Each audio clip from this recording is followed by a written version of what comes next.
I feel blessed, that's evident. I'm the best I've ever been. Okay. So if they ask you how I feel, What's up? I'ma tell you I feel amazing. I feel blessed, that's evident. I'm the best I've ever been. Yeah. So if they ask you how I feel, What's up? I'ma tell you I feel amazing. I feel blessed, that's evident. I'm the best I've ever been. I am. So if they ask you how I feel, What's up? I'ma tell you I feel amazing. I feel blessed, that's evident. I'm the best I've ever been. That's right. So if they ask you how I feel, I'ma tell you I feel amazing. Yep, we are in the building. Yeah. I'm sorry, man. Me too. At least for now. Oh, no. Yeah, at least I wonder why. I wonder why. It could have something to do with What, a hat that you're wearing? Yeah. Yeah. Mm-hmm. number 5. Something might have a little bit to do with that. Ladies and gentlemen, I welcome lit to up. Bear Down and Gridiron.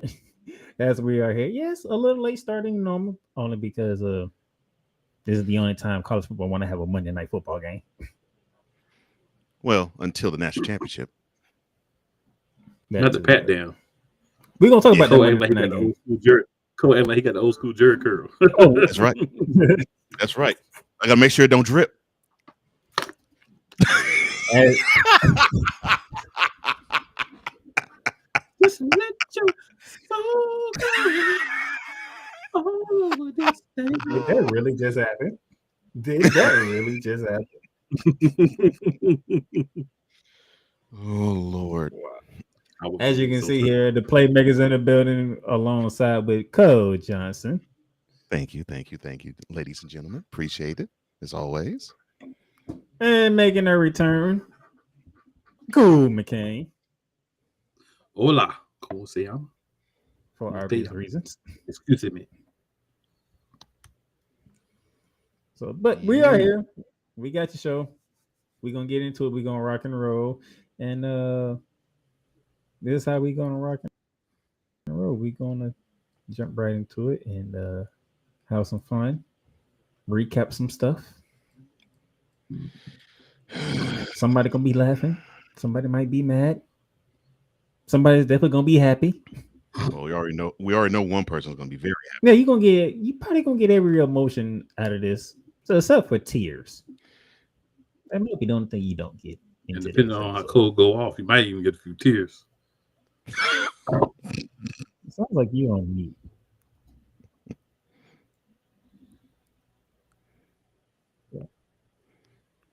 Who on mute?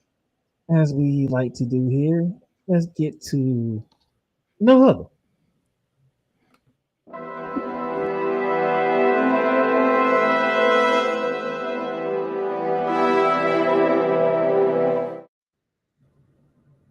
Oh, wrong one.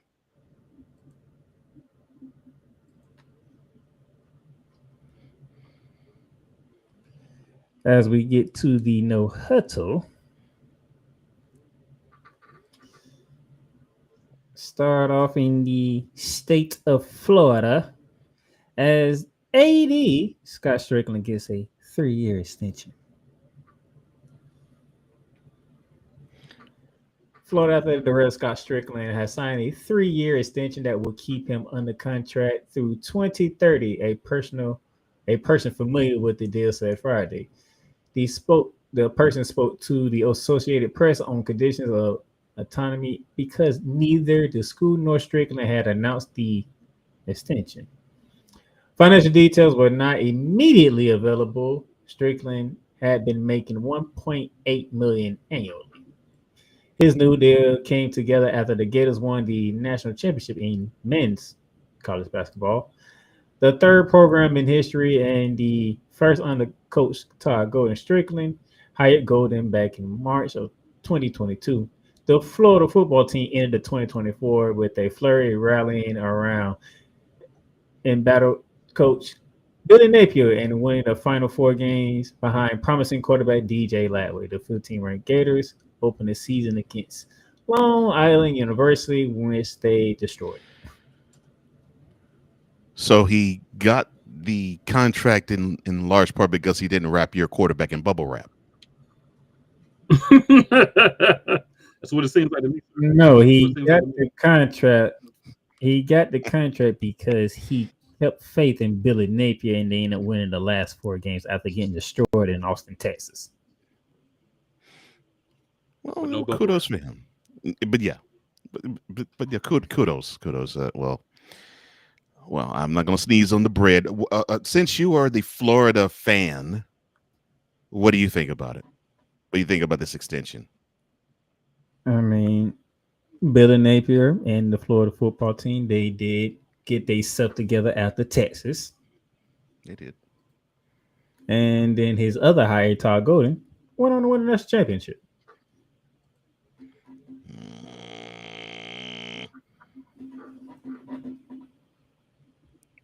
That sucked.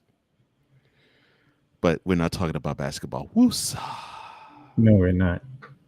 Well, I already knew basketball was going to be garbage for me last year, so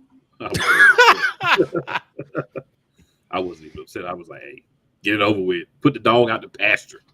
So which are you bigger fan of in basketball, Miami or Carolina? Oh, Miami basketball does not matter. Okay, Yeah, I just wanted to check. I figured that'd be the case, but I'd had to ask. Yeah, no relevance in my mind. They're only a football school in my mind. Okay. So I guess it's the flip for North Carolina, huh? Yeah, absolutely. He's big and I laughed so much. I know you laughed this past couple of days. I know you laughed Monday. I have been enjoying the rhetoric since the middle of the first quarter in that game. You laughed. We're gonna get to that game. We're gonna get to that game, and I might make Coach Johnson laugh for what I did with how I'm going to go about this game. But we shall see. Hey, I was laughing how they was going about the game.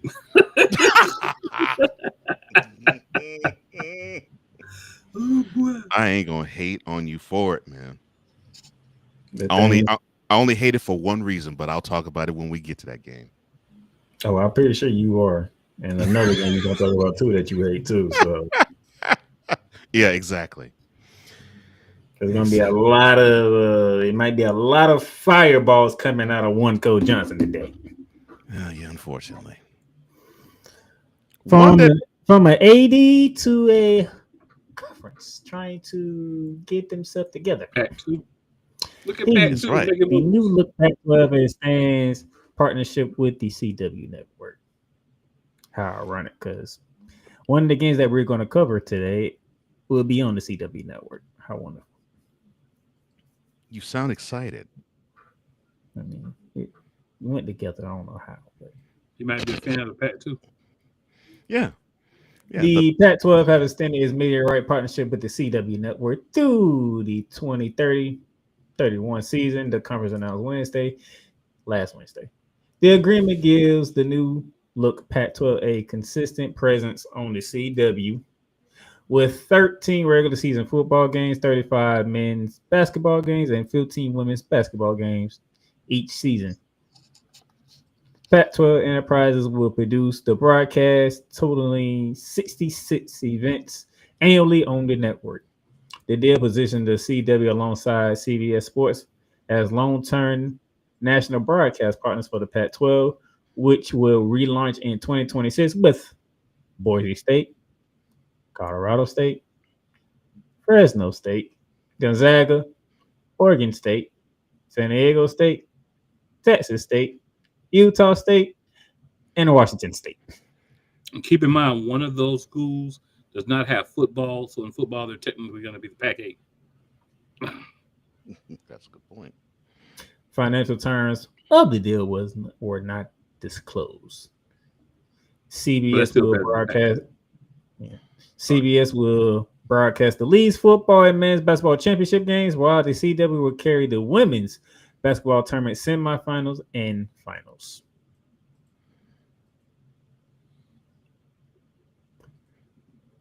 Yay for the Pac-2.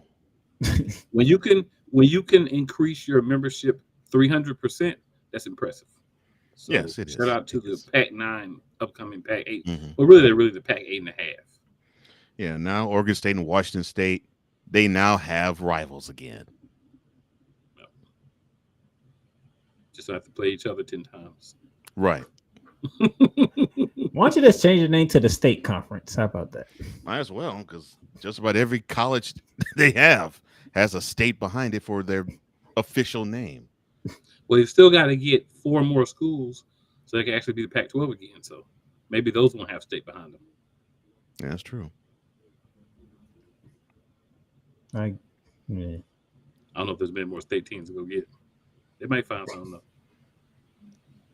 This state, that state, this state, that state, here state, whatever state. Just states everywhere. They won't be getting NC State. Oh. Yes. Shots fired. Yes. Yes. I knew he was going to give me one. I knew it. I was What? waiting on it. A shot from a Tar Heel fan. That's a shot, period, on anybody. It didn't matter who it was. I was looking for a shot. Hey, Sick Diggy. Big Diggy, all the way from Norway. He says, "Good morning, good afternoon, good evening, and good night." And where you are, sir, good evening to you as well. He says, "Fancy y'all up here. How have you guys been?" Well, I can't speak for the other two. Things have been going okay. I can't complain. Yeah. Look alive. Yeah. Look alive. Look alive. Yeah, it is. People don't realize. Now Coach Johnson can have some fun. This dumb. Gundy calls out Oregon's budget. Lenny, we spend to win. Why is that mullet talking? Okay. Keep it together. I mean- keep it together. I mean- keep it together. I mean, All right. Lenny's Can I get a part of goofy. Lenny's a goofy anyway. Why is that mullet talking? Here's what happened. Oklahoma State coach Mike Gundy and Oregon coach Dan Lanning are unexpectedly giving the week 2 matchup between their teams some extra juice. Really?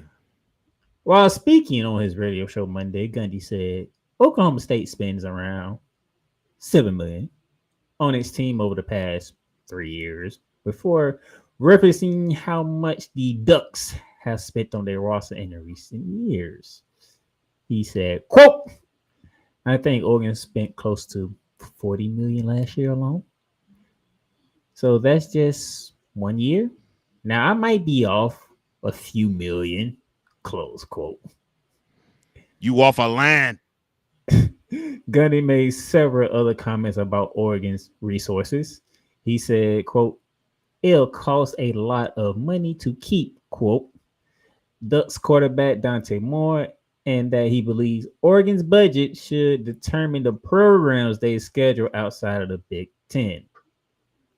Quote, "Oregon is paying a lot of money for their teams. From a non-constant standpoint, there's coaches saying they should play teams with similar budgets," close quote. This brain dead MFO. Can I say one thing? Yeah, go ahead. I just want to say one thing. So, you know, when you were a kid and your grandma would say, if you keep arguing with fools, people ain't going to know who the difference is.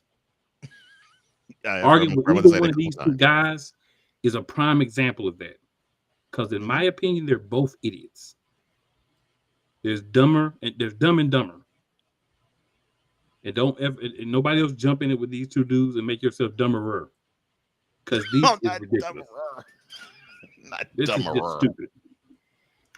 How you should only play teams that have a budget similar to yours? We spend 2 idiots. On Monday night during his weekly news conference, Laney responded, quote, I knew that goofy dummy responded. Okay, what did this fool say? Oh, wait a minute. Wait. Did he say they play for clicks, we play for wins? Did he give that type of speech to his team for Gundy too, like he did for Colorado 2 years ago? Can I get to the quote? I'm sorry, Dan Lanning he just makes my blood boil almost as much as Mike Gundy. I'm sorry, sir. Go ahead. Quote: If you want to be a top 10 team in college football, you better invest in winning. And win bowl games. I'm sorry, my bad. Whew. Some people say to have an excuse for why they don't. I can't speak on their situation. I have no idea what they got in their pockets over there. Close quote. I'm so sorry, Playmaker. I did not mean to interject in your quote. Ow. Jeez. I'm so sorry. I am so sorry. All right. From Gundy. Why are you speaking, mullet? Mix in some shears, and you would actually look like you're supposed to look like, instead of a guy who is still stuck in 1984. Come on, man. You have been in athletics. You've been involved in college athletics ever since you were a quarterback at Oklahoma State. Why are you whining now about this crap? Oh, we only spent $7 million, but this team in the Big Ten, they're spending almost 7 or 8 times more than we are, and that's unfair. Shut up. Raise more money. Get T-Boone Pickens to make more money to rain down upon you in Stillwater, and then you might have something. Otherwise, shut up. And as for you, Lanning, focus on not getting your team boat raced in the Rose Bowl, and then maybe we might take you seriously. I was waiting. Rain down on me. Oh, no, you did. Oh, my gosh. Oh. Those hills come down like a misty rain. About to explode. Oh my gosh, this is actually happening right now. I can't believe this. I did not sign up for this. Wow. Oh, thank you, Cool, for SWV's rain. Thank you. That was perfect. No, thank you. Wow. Okay.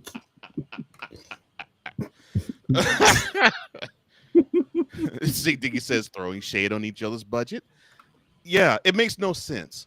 He says, are these guys trying to get their respective schools' athletic programs to be audited? Well, if they keep talking, they will have that happen. They don't understand about this sick digger. They're too dumb. They are. And I want to agree with Cool on that point. He says, Cool. He says, Cool, I wouldn't want to know which is dumb and which is dumber between these morons. I wouldn't either. I'm just going to give them equal footing and stupidity and keep it moving. I'm Cole Johnson, and I approve this message. Wow. I did not think I'll be getting all this. Hey, man. I sure know how to pick the stories, don't I? Yeah, yes. When you see smoke, it's fire in the building. Mm-hmm. Two goofies. What do you expect? Right. 6 says, Cole, keep in mind that Mike Gundy only knows one dance move, and that's the Cabbage Patch. I even doubt he knows that move. And that's why he's stirring the pot here. He might know the Tootsie Roll. He might know that. Oh my God. All right. I feel so good now.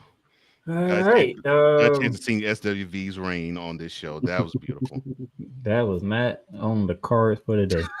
That was not on the card for the day. Jeez. Wisconsin likely to be without quarterback Billy Edwards versus Middle Tennessee. Wisconsin will likely be without starting quarterback Billy Edwards Jr. against Middle Tennessee on Saturday as he continues to recover from a knee injury. Edwards suffered a knee injury on a non-contact play in the second quarter of Thursday's 17-0 win over Miami of Ohio. Sources told ESPN's Pete Thamel that Edwards' MRI came back clean and he's dealing with a knee sprain. Now this sucks for Wisconsin because they know that their identity is to be physical, So and to not have this presence. Ooh, So I'm gonna go ahead and pencil you in week 3 an L. Okay, thank you for that. All right, so I already know week 3 is an L for Wisconsin they play Alabama, right? in Tuscaloosa. Oh, okay. Oh, where Alabama playing? I wouldn't pencil in the L. Oh, wow. Or if you do pencil in the L, make it a very light one, so it'll be easy to. Alabama's not. No. They're not giving previous DeBoer Alabama vibes. I'm just saying. Yeah, and then they're doing fundraisers in Tuscaloosa as we speak. I'm sorry. Go ahead, Playmaker. Oh, that's it. I think the next 2 is yours, sir. Yes. From Camp Randall to Boulder, as Deion Sanders defends, I don't know what you call that last minute management in their 27-20 loss Friday to Georgia Tech. But in the press conference, a feisty Deion Sanders is pushing back against anyone second guessing his clock management skills or calling out his coaching staff in general. The Colorado head coach also announced highly touted freshman quarterback Julian Lewis, nicknamed Juju, not to be confused with Juju Watkins or Juju Smith-Schuster, would see the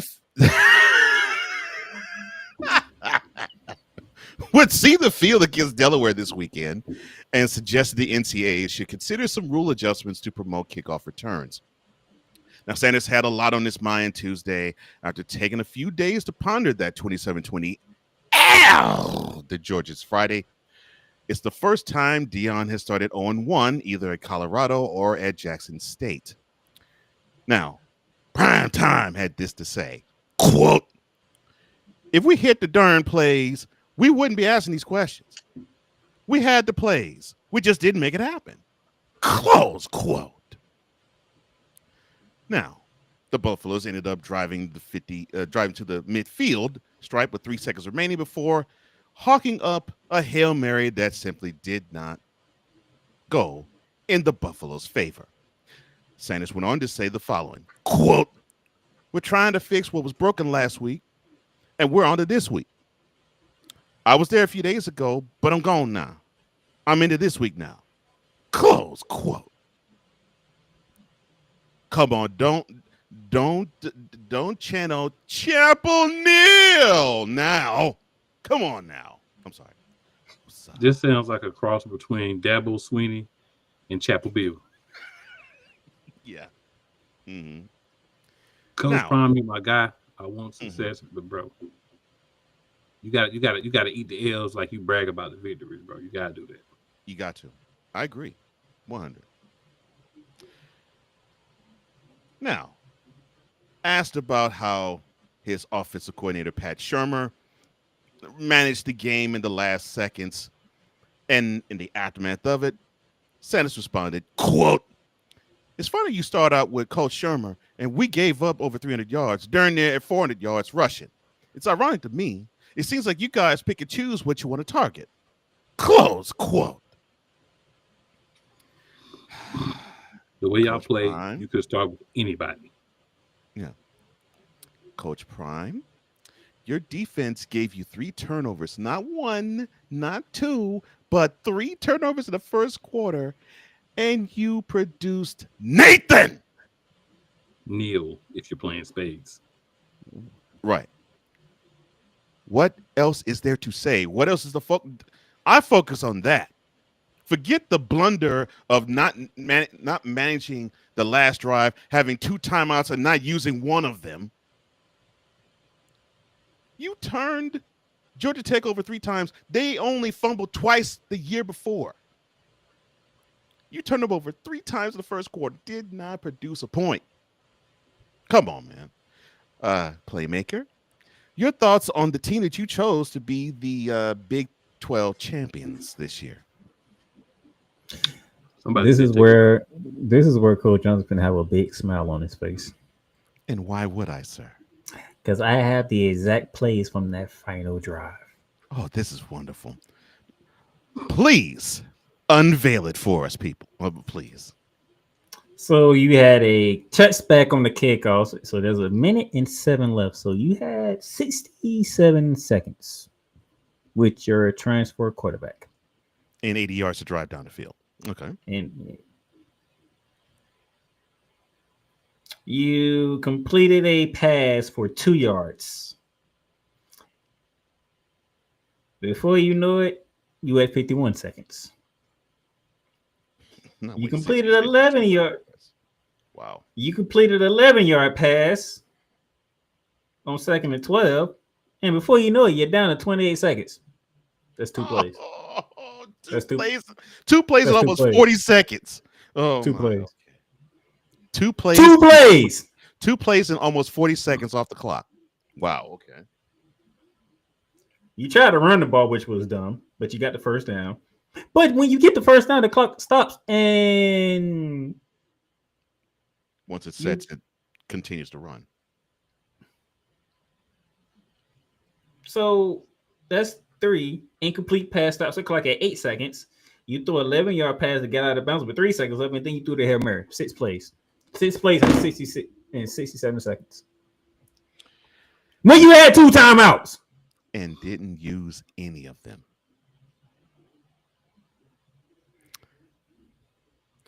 Cool is correct. Coach Prime, I love you, but my brother, anybody can choose one particular point in any portion of that L you took and say, you came up short here. Why? So it's not that you could pick and choose to target. It's you gave us a smorgasbord as to choosing which to target. The smorgasbord. I'm sorry. A plethora. You wasted your defense's effort in the first quarter, and they got tired out because the offense didn't manage much after they did score early. And so, yes, the defense allowed 27 points eventually, but still, they were giving you turnovers. They gift wrapped at you. These gifts, and you didn't take advantage of them. Oh, you brought up turnovers, didn't you? Let's see here. First drive of the game, Georgia Tech 2 plays from Colorado turned that to a touchdown. Yeah, they did turn that one to a touchdown. Yeah. Okay, the next drive. Oh, another fumble by Georgia Tech and 3 and out. Putt. Ooh, an interception. Dun, dun, dun, dun. Putt. 3 and out. Dun, dun, dun, dun. Dun, dun, dun. Putt. Dun, dun, dun. Dun, dun, dun. I'm sorry, my bad. Ooh. And you know what make it so funny? The drive that put Georgia Tech up, right? Mm-hmm. Guess how many plays it took? Probably 2 or 3. 5 plays. Okay, fine. 61 yards in a minute 44 seconds. Colorado ended the game with a 6-play drive, 25 yards. Beautifully done. Clock management is a B.O. Why you acting like if you don't use it right? Yes. You only get 10 yards in 40 seconds? Yeah, I'm sorry. You only run 2 plays in 40 seconds out of a minute and 7. Yeah, that's a problem. Ooh, I'm sorry, Coach Brown. The 3 of us, we love you. Matter of fact, outside of Cool, because Cool is a man of the ACC, and he wasn't finna. He understood what Georgia Tech was bringing back. He went Georgia Tech side, but me and Cole went with you, and you had the opportunities, and you didn't capitalize. I told you, don't trust him. You talking about he gonna be in the playoffs? I told you. I also told you I'm 1-3 in that conference. So yeah, you did. You did acknowledge that. You did. Oh my goodness. Well. Well, DM wanted to deflect, and he wanted to actually say, well,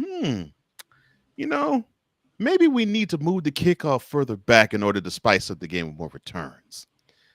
Doing his best to, do a 3-card Monty type of thing, and to have us focus on not the less than stellar performance at Folsom Field in Boulder.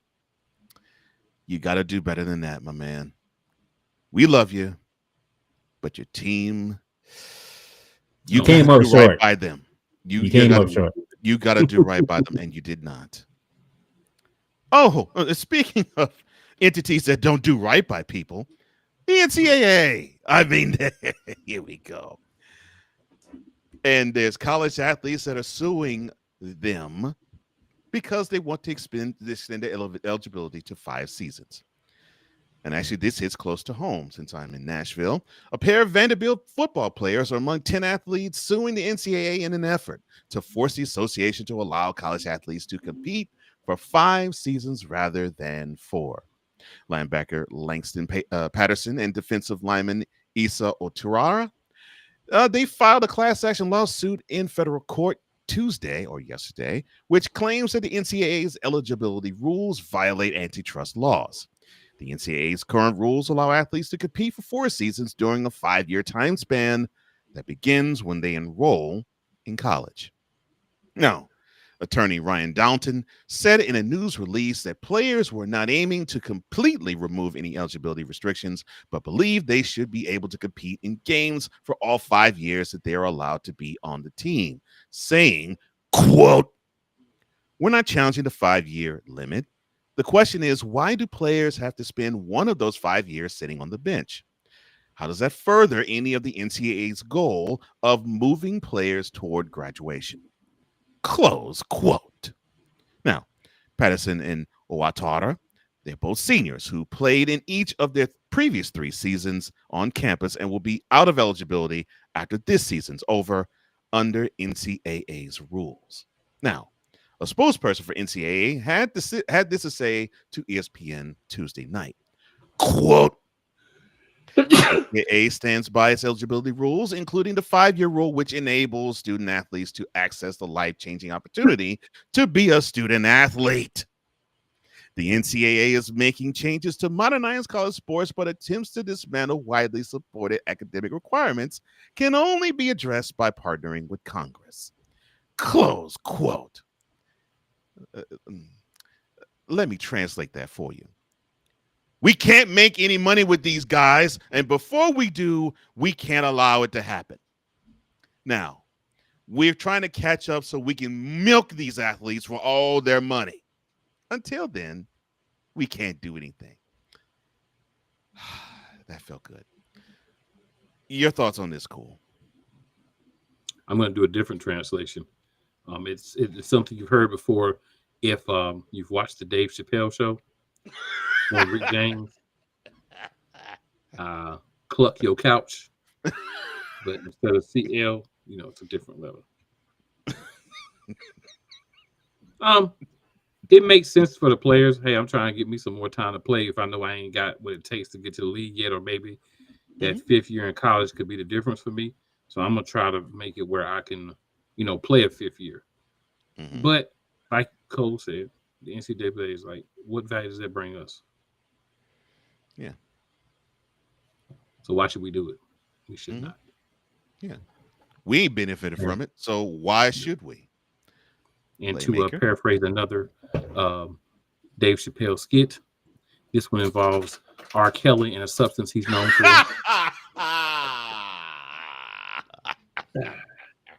I'll leave that there. Haters want to hate, lovers want to love. I don't want none of the above. I want you. That's the one. That is the one, sir. Give me that. Oh, my. And give me that. Playmaker, your thoughts, sir?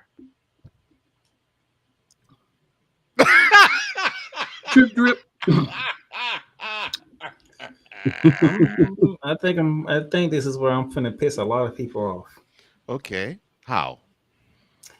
Because everything that you were, I didn't hear nothing about an injury that took place that might have took a year away. I ain't hear injury or catastrophic injury.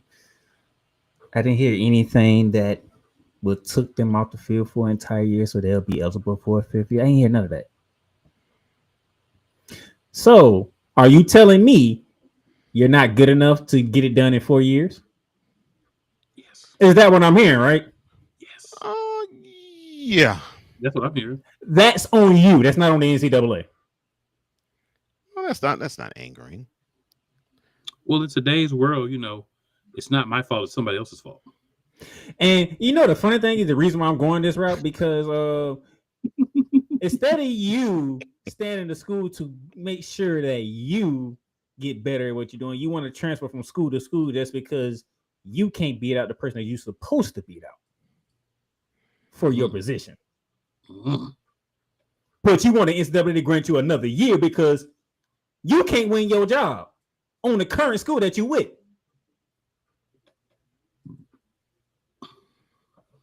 Is that Playmaker or is that Dylan? Not Dylan. He spit hot fire. So, as much as we love to go at the NCAA for all the stupidity that they show, I'm not going to NCAA, and I'm not going to NCAA for this one. No, you chose to go to that school. You figured out I can't win this position. Now you mad, so you either transfer or, in this case, you want to fight for another year. But you didn't have a delayed injury that will grant you, because let's be for real. We all know if you have a serious injury, the NCAA will grant you an extra year. Man, if you feel like your mental health is in any way affected, they'll grant you an extra year. You know what I'm saying? If you're feeling hurt in practice, they'll grant you an extra year. So come on, man. So you're gonna sue for because you can play 4 years and 5 seasons? I mean, come on, man. Let's be for real. Like I said, I'm gonna piss a lot of people off. I don't care, but damn it, this one.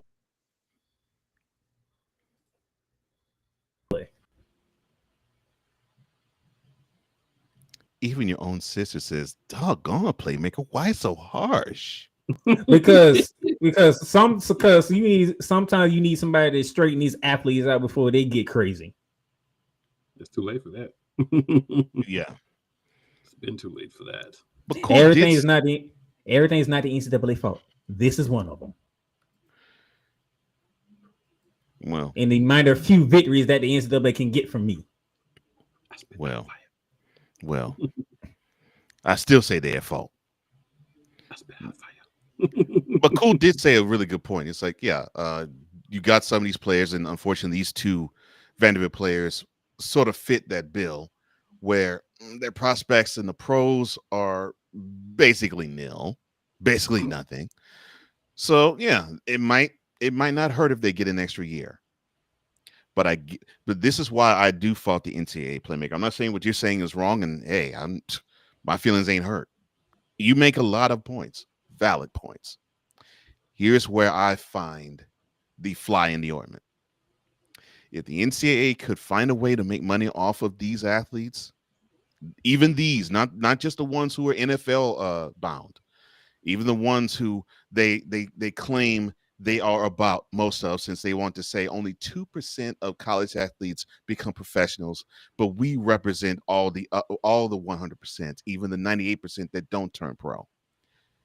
They want to make money off of the other 98% that don't turn pro too, and they haven't quite found the way yet where it's fail safe. But if they do, once they do, oh boy, this wouldn't be a lawsuit. That's the issue that I have with the NCAA. That's fair. They shouldn't be a lawsuit to begin with. Both of y'all are actually right. Mm-hmm. You're both actually right. Yeah.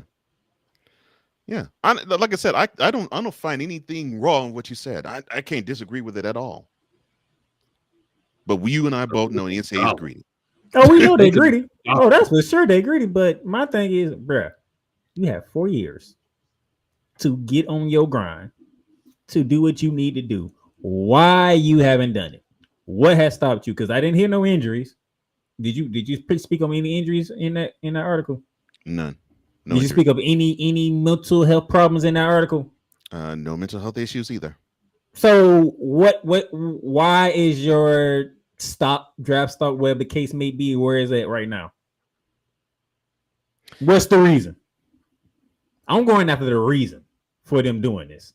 I'm just not good enough. I'm just going. I want the reason why. Well, this might be one of them. Vanderbilt quarterback Diego Pavia. He successfully filed for an injunction that is allowing him to start for the Commodores this season, despite having already played a combined 4 full seasons at the junior college and the Division I levels. Now that the attorney Bob Mountain also represented Pavia in this case as well. But go ahead, Cole. I was gonna say, they flipped it where they try to make it so JUCO don't count. Yeah, that's what happened with Cam Newton. That's why he's getting a year, really, because they're in the process of making JUCO not count as years against you playing for eligibility. That's the only reason why he's winning. You're trying to go after. It's like, I'm gonna say this the proper way.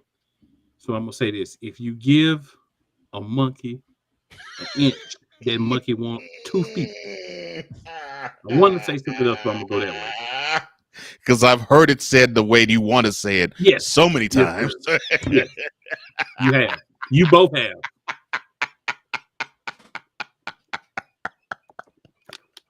Oh, man. I'm going after the reason. Cam Newton spent 3 years at Florida, went to JUCO, was able to go to Auburn, and you seen what he did. Yeah, that 1 year made him a champion. So, yeah, very good point. That's why you go to JUCO. Yeah. Well, wonderful points all around.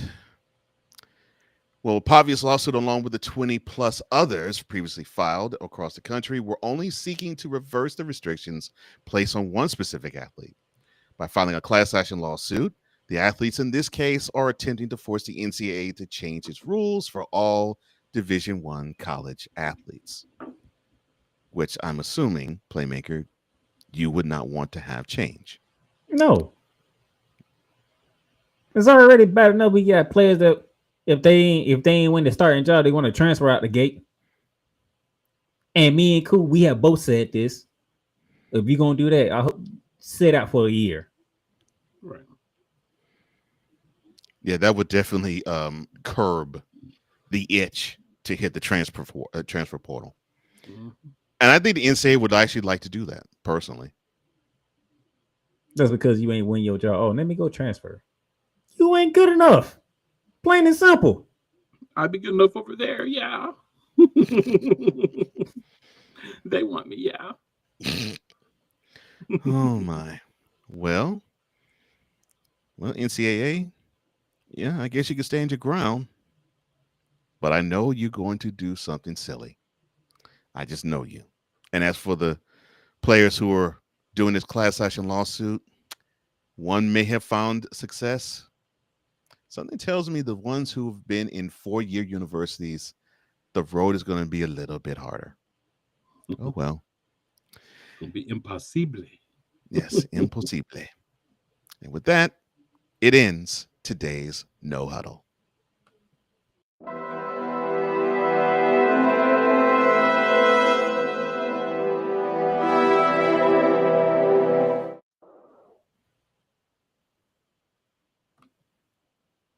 All right. So my sister decided to join us. Thank you. Yes. Yes. 2 rolling on the floor emojis and 2 just laughing, crying emojis. And 6 because singing, of this. And 6 singing, drip, drip, drip, drip, drip.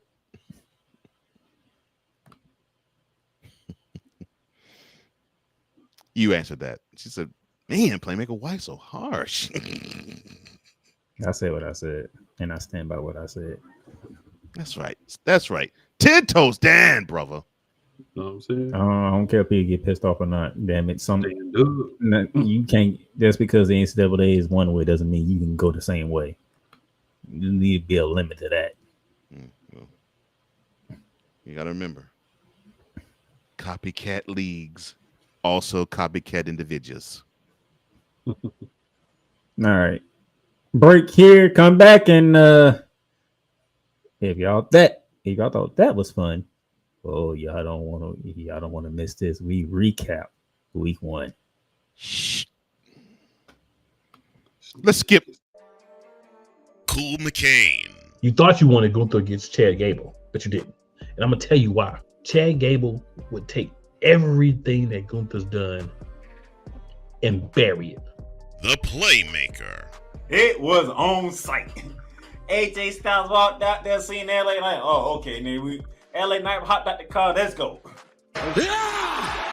Break down everything in TNA, AEW, and all of the WWE programming.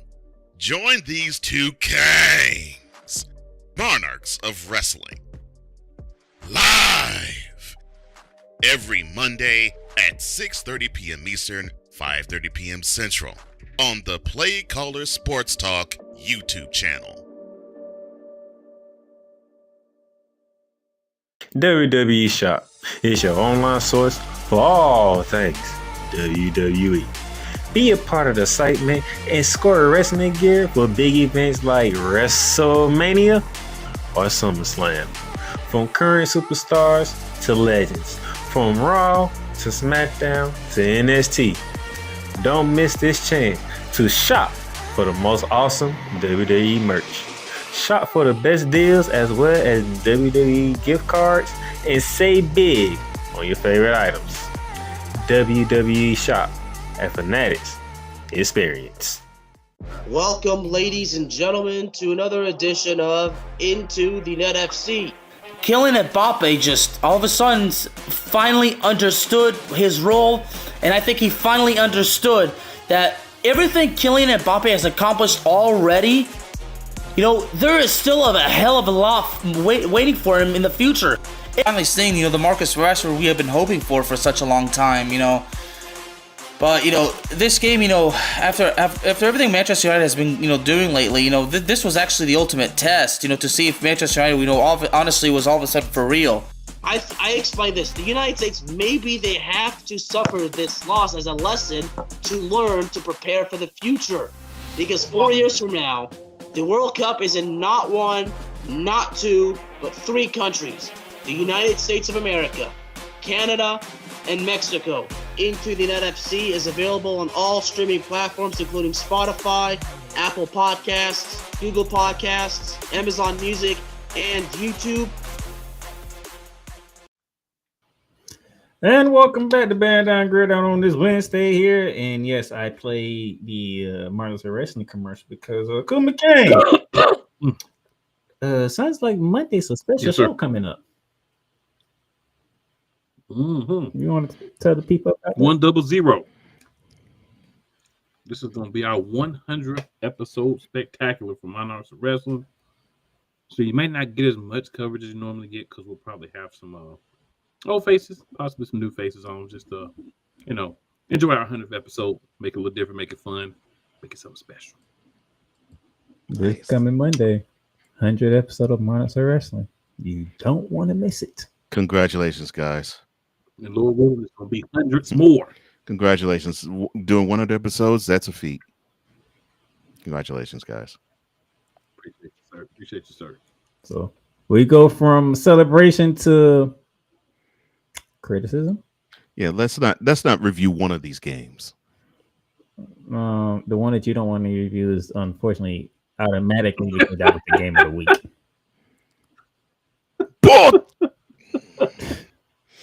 Woosa. So let's go to the Gridiron Roundup.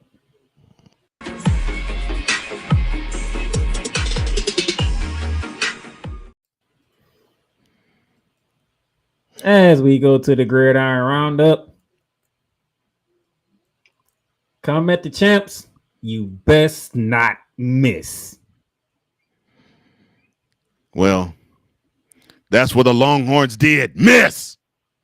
14 Ohio State, 7 Texas, and a game of defensive battle, a very, very defensive battle.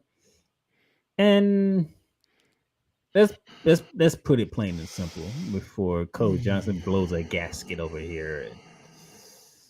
Mr. Johnson and myself, we was not previous to knowing that the defensive coordinator for the Ohio State Buckeyes was Matt Patricia. And then when we found out it was Matt Patricia, now it makes sense of how and why Arch Manning looked the way that he did. Because Matt Patricia treated him like a rookie quarterback in the NFL.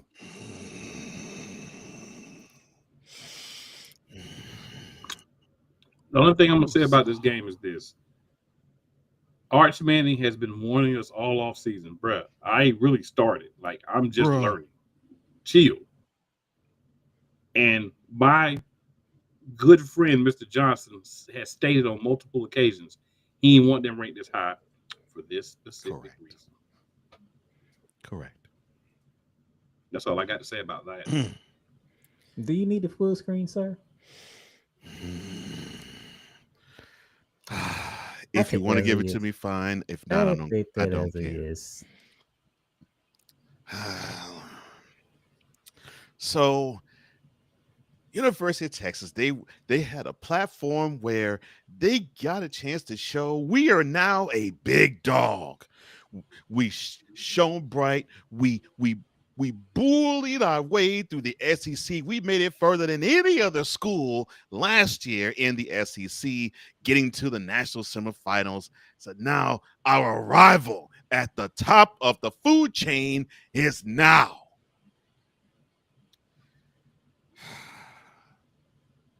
And we got the #1 ranking, which I did not want because it basically was an insult to Ohio State.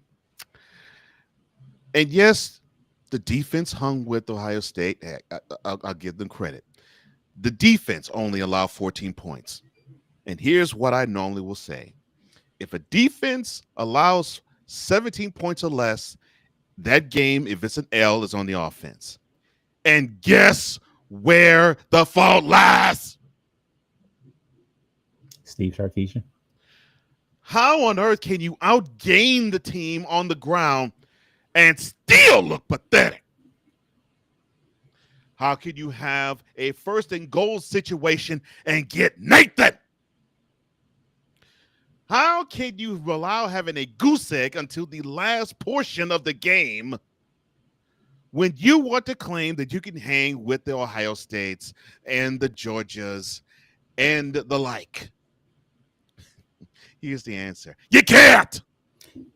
What Coach Johnson was referring to is total yard. Ohio State 203, Texas 336. You outgained them fully in the yardage department. You outgained them rushing. If I'm not mistaken, I think Ohio State barely got over 100 yards rushing. Let's see. Ohio State had 77 yards rushing. Texas had 166. My bad. You didn't get 100 yards rushing. You outrushed about 100 yards, and you still took an L. This is why I really believe that as much faith as I have in the program, you're going to have to take more of these L's. You're going to have to take another one, and more than likely, the next one you'll take will be between the hedges in November when you go and face your penance against Georgia. Now, you might stumble somewhere between the horseshoe L and the hedges L. I doubt you will. We don't want that. That would ruin everything. I doubt that, but I could see those 2 L's coming, and I could see a 3rd L in Atlanta 3 weeks after that. Now, to Playmaker. When another game happened between Notre Dame and Cool McCain's wonderful University of Miami. We'll get to that game. That's on the list. I will get to that game in a moment, but I'm bringing up that game for this reason. There was a CBS Sports analyst who said, Notre Dame looks like they need to run the table because there really isn't another impressive win or another impressive opponent that is on the caliber of Miami, and they might struggle to get in. Why? Because they taking L's. So if Texas takes 3 L's, it means their goofy behind in Austin will have to be sitting on the outside looking in, looking sad and stupid, claiming, well, we're one of the big dogs. We draw the most money. We have a Heisman Trophy candidate. You don't have one now. 170 passing yards for one Arch Manning. And that is why, Playmaker, I said earlier last month, if Texas loses 3 games, even if it is to Ohio State and 2 to Georgia, they will sit on the outside looking in no matter what conference they play in. Because you can't defend that performance on offense at all. That was horrible. That was so horrible. I would have thought on offense that 18 to 20-year-olds went off the field, and those old white gray-haired NCAA stuffy fools from Indianapolis suited up and played. Terrible. The only thing that I can say was passable on offense was the rushing offense. And I say passable because to get 170 yards against a team like Ohio State, that is important. But I'm going to say this to you, Sarkisian, like I'd say to Dan Campbell. Stop gambling so much because the boneheaded decisions of gambling is ruining your team. Stop now. The preceding was sponsored by a Longhorns fan that is sick and tired of you being second-class citizens in NCAA football. Suckers. Go McCain, Ohio State, reminding the folks why they are the national champions.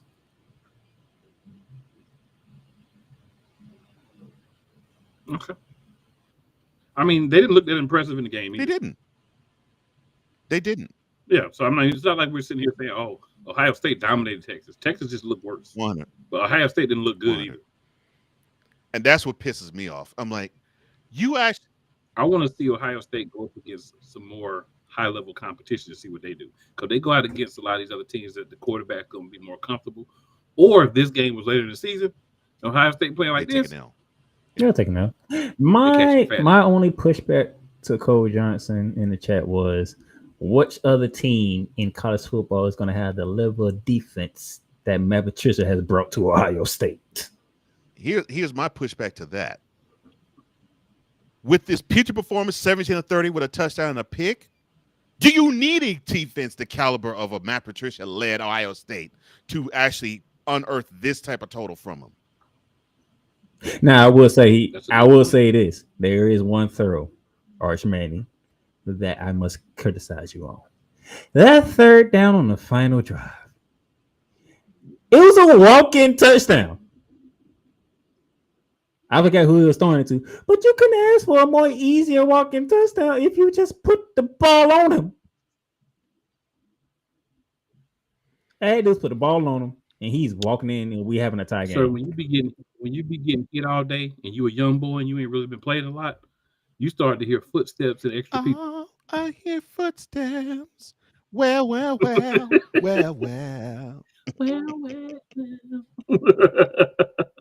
For real, you do though. Yeah, you do. It be seeming like 13, 14 people out there.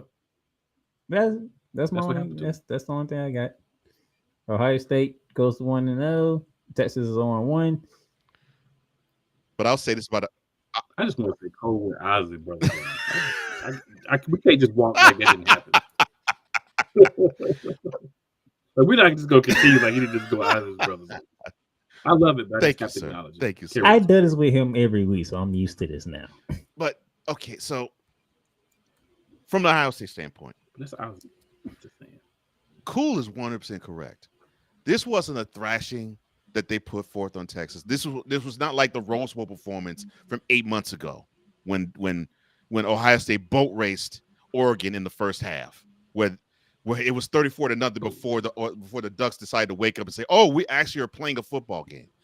It was 34. It was 34 before Oregon decided, "Hey, the 50-yard line is only half the field. It's not the whole field." Right. So it wasn't that type of game. Why are you bringing up old stuff, man? Well, I'm doing it as a parallel. I'm playing. I know. I'm doing this as a parallel. The Buckeyes looked horrible. So that should tell you how terrible the Texas offense was. Because that offense was putrid. Putrid. I'm willing to wait for some more games to come to see Arch Manning, because I don't think he'll see another level of defense like this. No time soon. I don't think It's he will. I don't think he will. But you mentioned a play where you might be seeing that against inferior competition too. Now, if he does that against lesser defenses, then we have a problem. So yeah. So for those who thought that this was going to be Texas's national championship year, being a big fan, I knew it wasn't. I'm like, no, they need to take some more big time L's like this to learn. Okay, so we don't have what it takes to be with the big boys yet. So this was a good L from that standpoint. And I'll say it's about Ohio State. They showed that they could be physical, although Texas showed they could be physical too. They just can't execute, unfortunately. This might bode well for Ohio State going into the Big Ten season, but they can't put forth this horrible of an offensive performance either. You know, I would say this is week 1 and we shouldn't overreact on certain things. But I would be a hypocrite because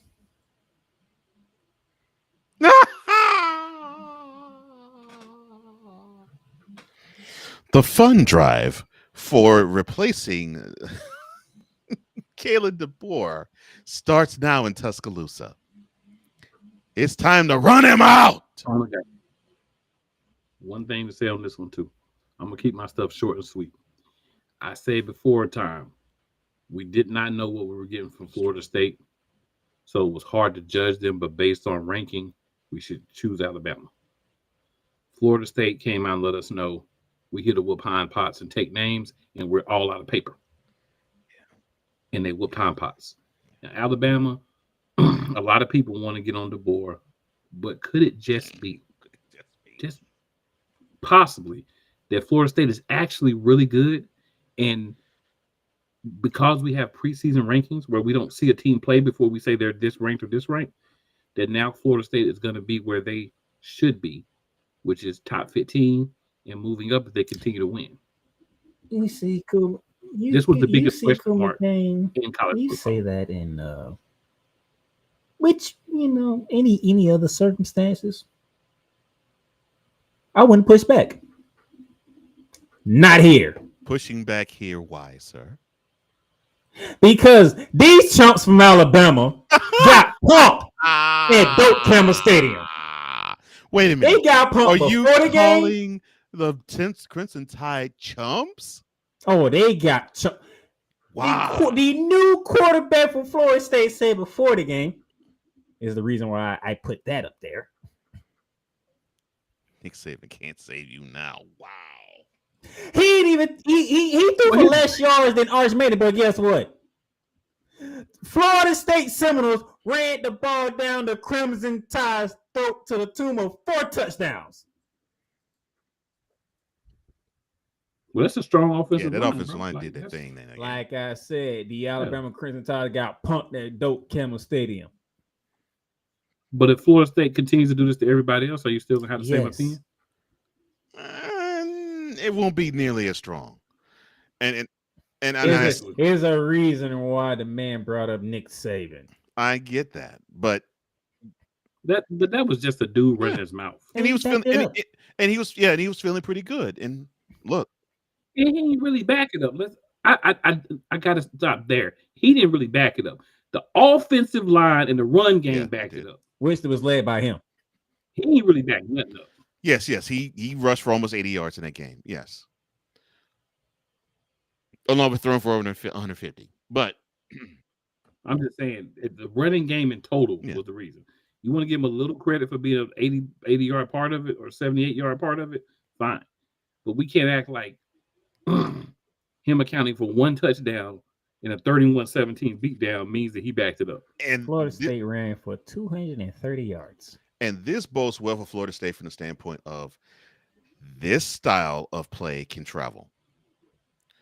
So if this was like if this was a game like they threw it all over the field in Doak Campbell against the Crimson Tide, which they could have, because I won't be saying Chris they is got tired punked. because Alabama's secondary is not all that great shakes either.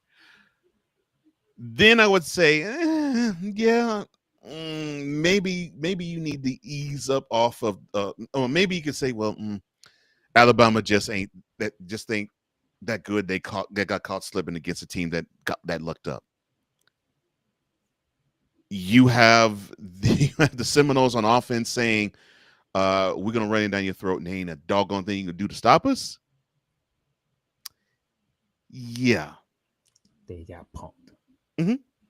And the thing is, the Crimson Tide could be punked, but you knew that coming into this game because, how did it look in Nashville last year? They never led In a shootout. How did it look in Norman last year? You better say this game was simple as that. Yeah. You get punked. Alabama's getting punked. Yeah. And how did it look in the growing trees on the field?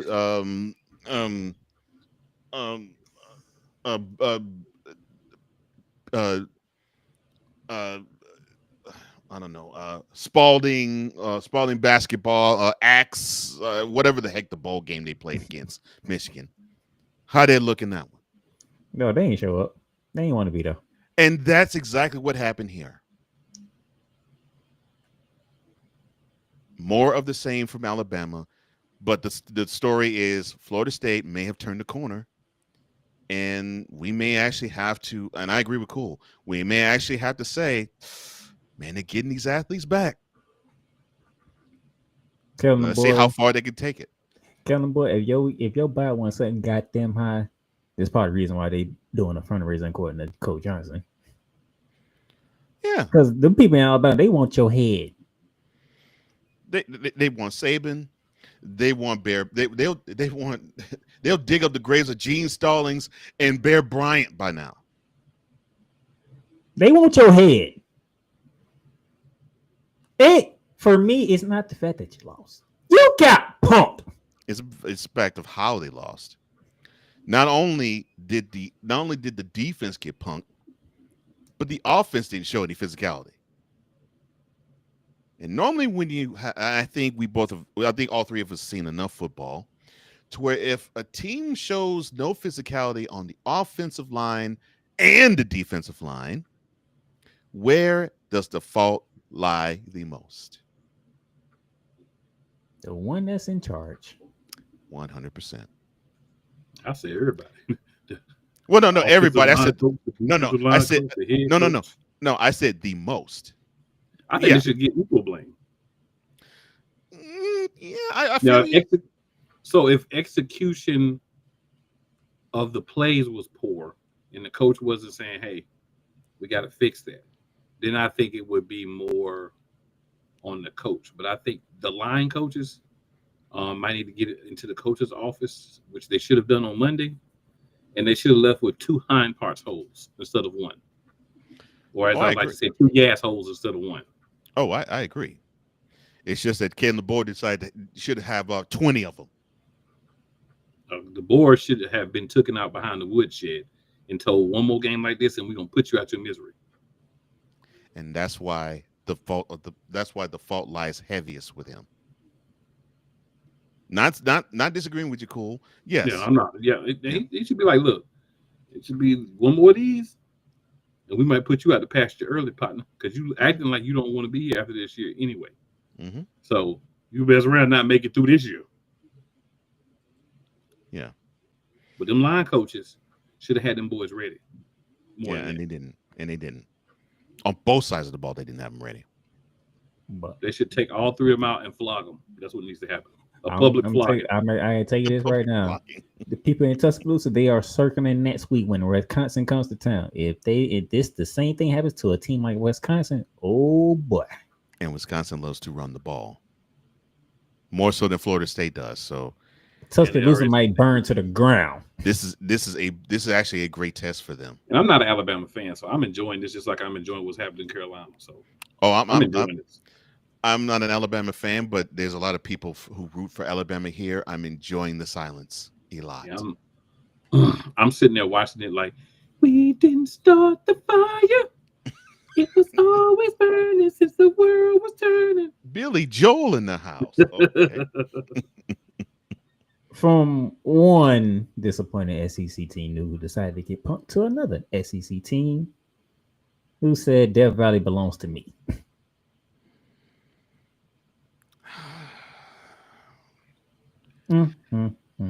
I have Brian Kelly actually won a big game. I actually have to give credit to Brian Kelly.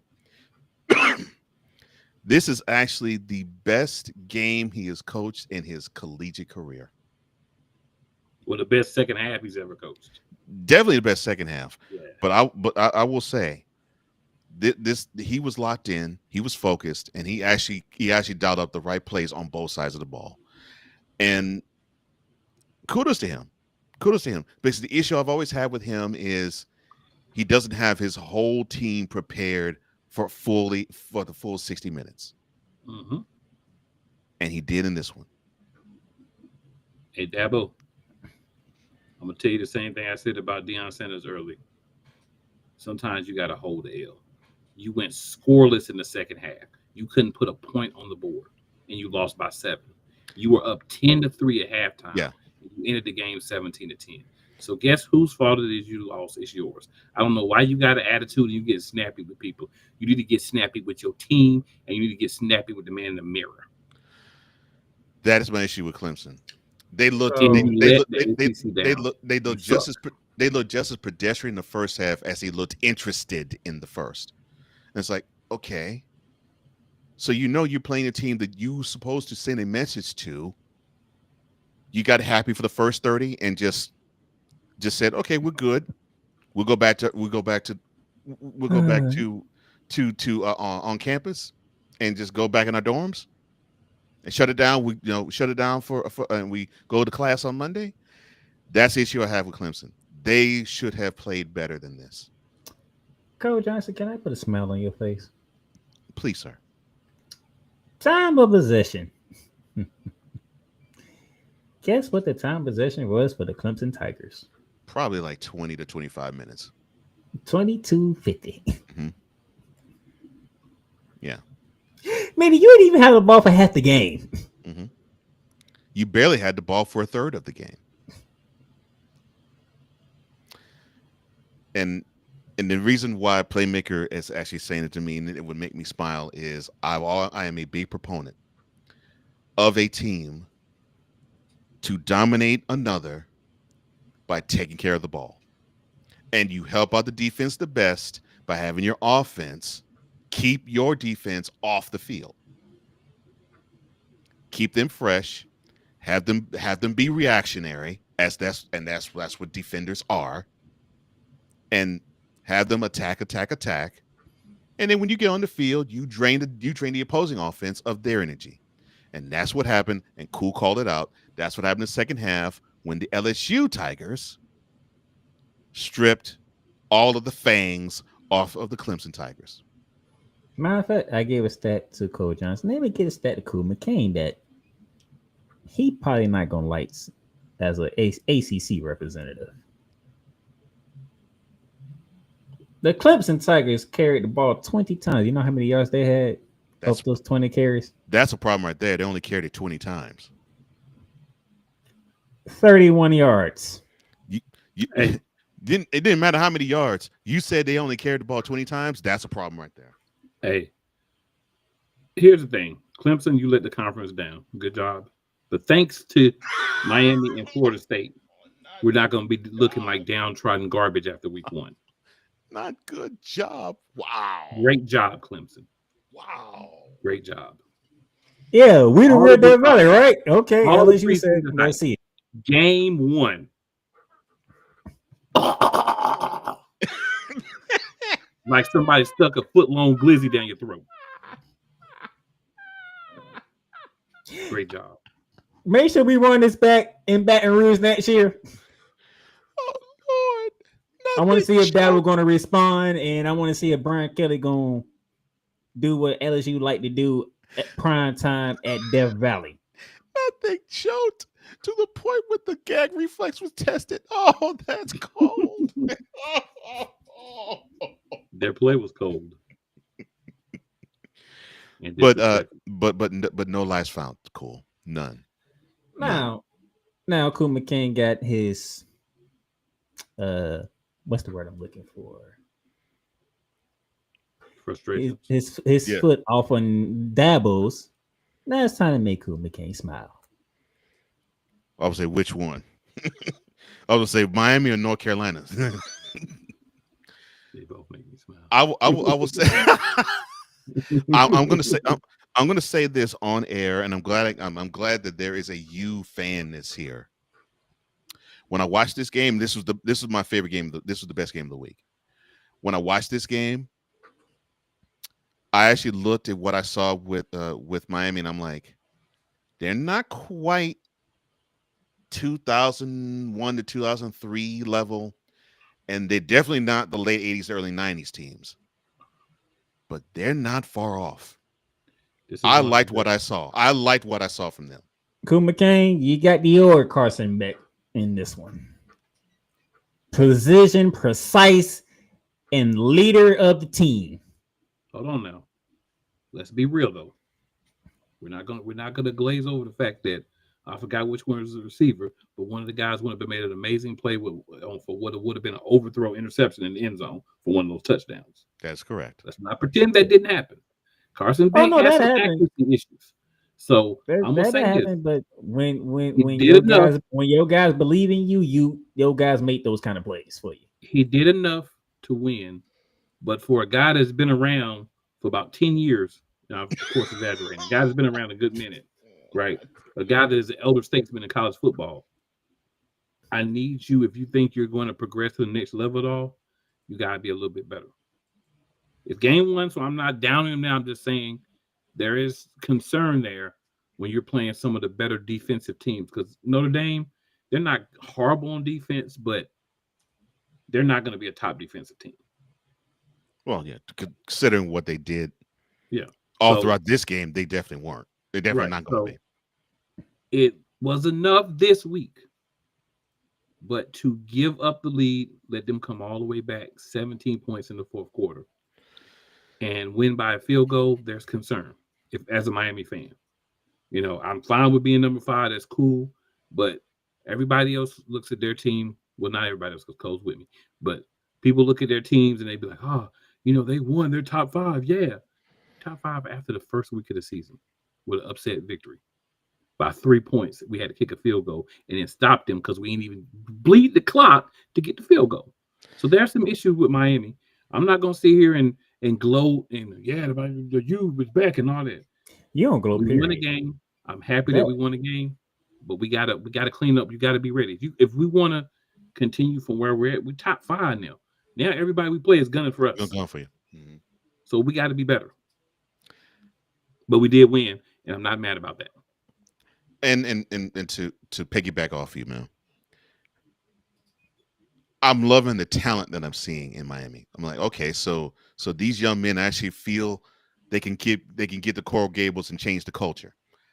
I'm liking that aspect for sure. I'm hoping they have the mentality you just said. I'm hoping they're feeling, you know what, we should have won this game 24-7. We should have won the game by this. But we rolled the red carpet for the Golden Domes to come back. We can't do this against better teams than they are, because we will catch the L. If they have that mentality, I am loving where the U can go this year. But if they have the issue that I have with Cristobal, who seems to at times have lapses in, we talked about clock management with Dion. Correction, we have with Cristobal. Oh. Okay, I'm sorry. The issue that we have with Cristobal, we talked about clock management for Dion.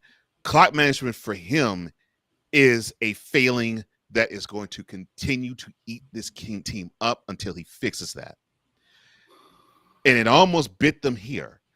It's just if they could tighten those things up, there's no telling how far Miami can go this year. Marcus Freeman, work on your running game. Because that name that I see for the running backs position, that's not Jeremiah Love. Yeah, those runs aren't going to come as easy this year because you don't have someone that talented behind in the backfield, which is making one Mr. Freeman look not quite as stellar. And this team is not going to make it to the national championship like last year. You got some things to work on because Jeremiah Love name ain't on there, which is very disappointing because he played. Mm-hmm. Oh, and you might have another Northern Illinois loss in you this year. Oh, boy. Please don't give me that. Because if you do another one of those, I have to hear this from Cole Johnson for the rest of the freaking season. And He the will last thing I'm not gonna say let about up. Miami, we got the loss. That's great. We got to move on. Be ready for the next game, and next game, and next game, and next game. Because that Florida State team that looked really good in week 1, we play them every year. And you traveled to Tallahassee this year, don't you? I believe we do travel to Tallahassee this year. And you know what the thing is? It's Florida State. It don't even matter where we play it. It don't matter for them, and it don't matter for us. You should take them. But yeah, I agree with you. But we got to be focused, man. We can't get out here and start believing our own hype and acting like we the Dallas Cowboys of college football. Oh, no. But I agree. That's the mentality they got to have. They got to have that mentality of, we got one. It was a big game. That was cute. But we almost gave this one away. And we can't do this. We can't do this. Big Dog Shane Lake, the producer of Snowman in the Morning, he says, I would love to join in today, gentlemen, because he joined us last week. He said, but I got a broadcast tonight at 8 Eastern, so I'm resting while I can. Amazing show as always. Thank you, sir. Appreciate you, Shane. Glad you tuned in. And I hope you're enjoying the show. And why don't you just go ahead and share it out to the other ones so they know. And then, Coach Johnson, I think I should give you this one to yourself. Okay, here we go. A chapel destruction between the horrible Horned Frogs of TCU and North Carolina ran by Chapel nil. After you scored the first 7 points of the game, Mr. Belichick, what was that? The Horned Frogs whooped up on the Tar Heels to the tune of 48-14 as the Horned Frogs scored 48 of the last 55 points of the game. Oh, my gosh. The backup quarterback for North Carolina ended up with more yards than the starter. That's how pathetic the performance from the Tar Heels were. I can go a level deeper. Okay. How can you go a level deeper? Thank you, Stephen A. Smith. Well, what did he have to say? The starting quarterback for the North Carolina Tar Heels, I forgot his name up. Lopez, I think is his last name. Last name is Lopez. Yes, sir. That man completed a pass at 8:12 p.m. Oh, and then he completed another pass for 2 hours. And the next completed pass didn't happen to 10:24 p.m.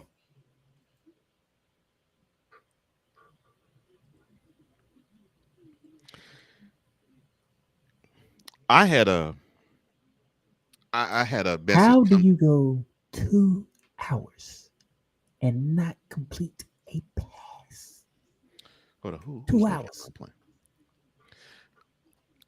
I had a friend of mine who is probably as close to cool as one who really has a lot of disdain toward one Bill Belichick, the head coach of North Carolina, if you all don't know. And he actually said, quote, don't you think now it's time to actually say that it was really more Brady than Belichick? Because this doesn't prove anything in terms of Bill Belichick being the greatest football coach of all time. Close quote. I received that with glee before the game was over. I don't want to overreact because it's just the first game of his college career, but I was going to say my disdain extends to one Thomas Edward Brady II as well. I figured it would. Yeah, my disdain does not stop with just Billion Belichick. But I will say, watching him get thoroughly whooped, his players not look prepared to play a college football game was a gleeful moment, a joyous occasion. Not thoroughly whooped. The only thing I want to point out is when he was 48, I believe his girlfriend was 14. That's all I really need to say. And Cool McKay would not let that go. Oh my gosh! Not gonna let that go. This is a seasonal thing. Well, actually, by the time she was 14, he was 63 or 62. I'm sorry. Jeez. Oh my gosh! But I definitely need Notre Dame not to lose to good. a Group of 5 team. Or I have Cool McKay. He's not going to let go of the fact that Bill Belichick is dating somebody that's younger than all three of us. Right. But the Horned Frogs may have a Heisman Trophy candidate because the way he slaughtered that Tar Heels defense. But the Tar Heels, I feel like, were just not prepared. No, they're not, and they look. I'm not hating on TCU because they may be good, but I can't give them a lot of props when I'm sitting here laughing at how ill prepared North Carolina was. No. Please do, because I want to actually address the Horned Frogs. This was a good effort, but when you get to the Big 12, you're actually going to run into teams that actually are better. Many of them are better than North Carolina. So I agree with Cool. You can't really hang your hat on the fact that, you did a good job performing against an ACC team that just is not prepared. But yeah, when you get to your conference play, it's going to be much, much stiffer in competition. Plus, you play in the worst city in the world. I mean, you're bound to slip up. He just can't let that go. What? I'm sorry. He just can't let it go. I'm sorry. I do love Dallas. You just can't let it go. I do love Dallas, but unfortunately, the Horned Frogs, they are part of. They play in a place where the fan base absolutely sucks. All of them. So I already know I am not going one show without him taking one shot at Dallas. It's just impossible for him not to take a shot at Dallas. It's just impossible for him.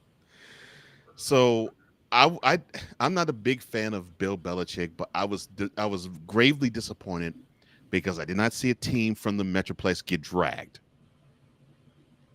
They did the dragging. Yeah, and that really pissed me off. Well, I'm about to piss you off even more. I already got pissed off by showing. I just want to add one last thing. Mm-hmm. And I just want to say, North Carolina played like a Conference USA team. Yeah, they did. And that could be taken as a joke, but no, for real, they played that bad. I wasn't being funny. But yeah. I know you weren't being funny, and you were being truthful because they did play that bad. But no, I can't get any anger in the fact that I got a chance to actually look at my Longhorns look pathetic and not score a point until 2 minutes to go in the game.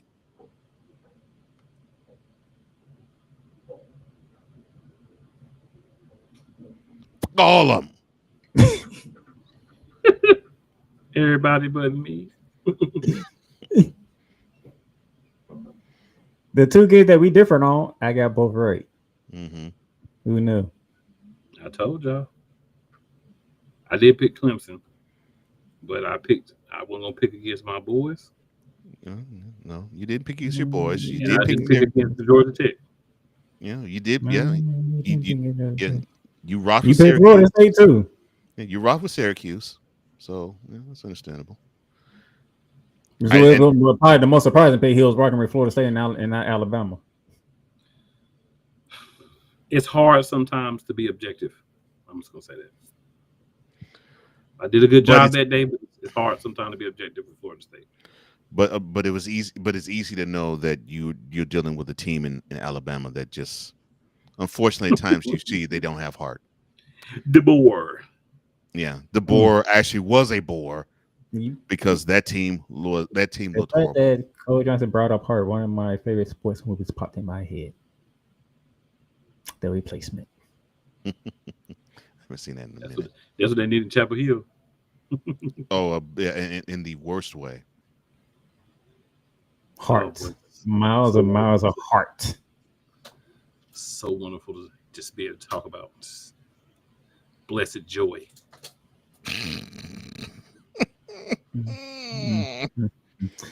All right, another commercial break here.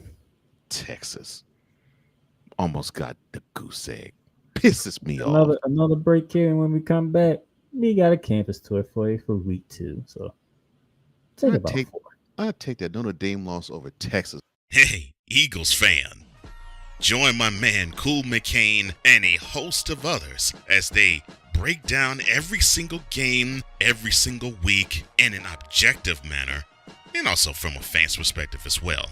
Remember, this cast feels just like you. Nobody likes you. And you don't care. Fly, Eagles, fly. Eagles Elite Podcast.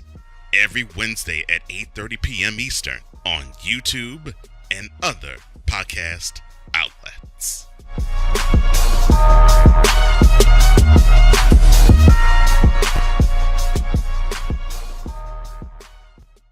Oh, yes. The tradition, the pageantry, the spectacle, the history, the slut. Wait. I gotta rep my brother's stuff right. All my DMV soldiers, stand up! And welcome to the Commander's Gridiron Report. You want your commanders to be repped right? Well, D. Willie is your man. Commander's Gridiron Report. Every Monday at 3:05 p.m. Eastern, 2:05 p.m. Central. Exclusively on the Sertoba Media YouTube channel. Music by J. Cool. Where my soldiers? Right side. Commanders. Where my soldiers? Left side. Welcome, ladies and gentlemen, to another edition of Cowboys Talk. The Dallas Cowboys got exactly what they deserved. Let me say that one more time, because you know it's true. The Dallas Cowboys got exactly what they deserved. Dak Prescott is overrated and he shouldn't be paid. Okay? 33 points in the fourth quarter. Let me say that again. 33 points in the fourth quarter. And that's off of 4 turnovers committed by the Colts.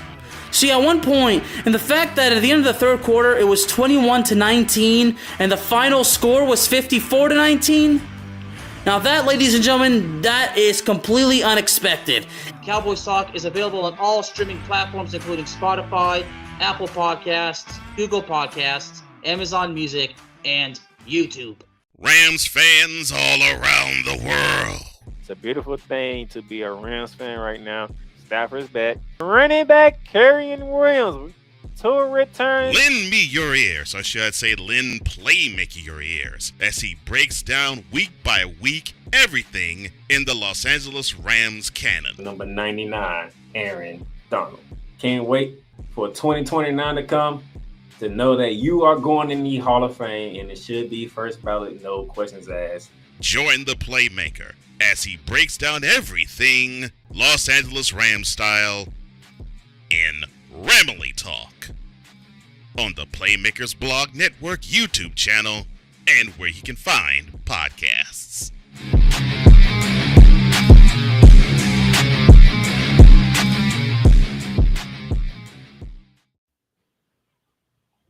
That's right. The NFL is back. Starting tomorrow. That guy down at the bottom with the Miami Hurricane hat on. Yeah, he has a show called Eagles Elite, which resides around the reigning, defending Super Bowl champion, the Philadelphia Eagles, who kick off the NFL season tomorrow against the Dallas Cowboys. Beat them down. 8:30 p.m. tonight. Let's talk about it. Yes, because podcast on YouTube. Let's talk about it. I need the Dallas area to shut their butts up. Oh, they No, actually, will I after. want them to keep talking because they are not happy. They're not a happy group right now. No. I don't give a crap about Micah not being there no more. I want them to feel embarrassed because they need to feel how moribund Gerald is as an owner. I know we're a college show, but I just want to say this one thing. This is how focused the Philadelphia Eagles are.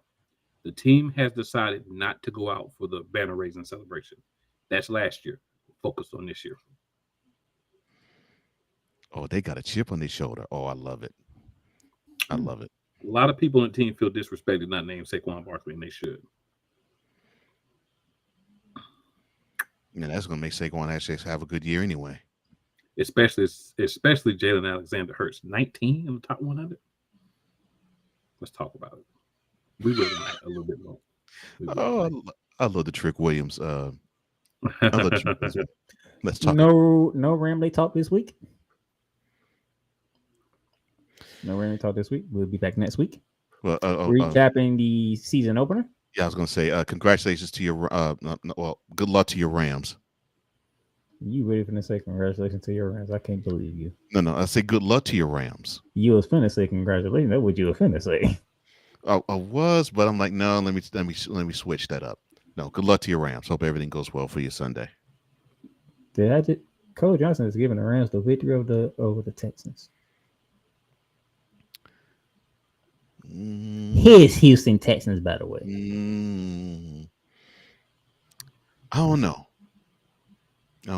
I want to see how Nick Chubb is, and if he's good, I like the Texans' chances.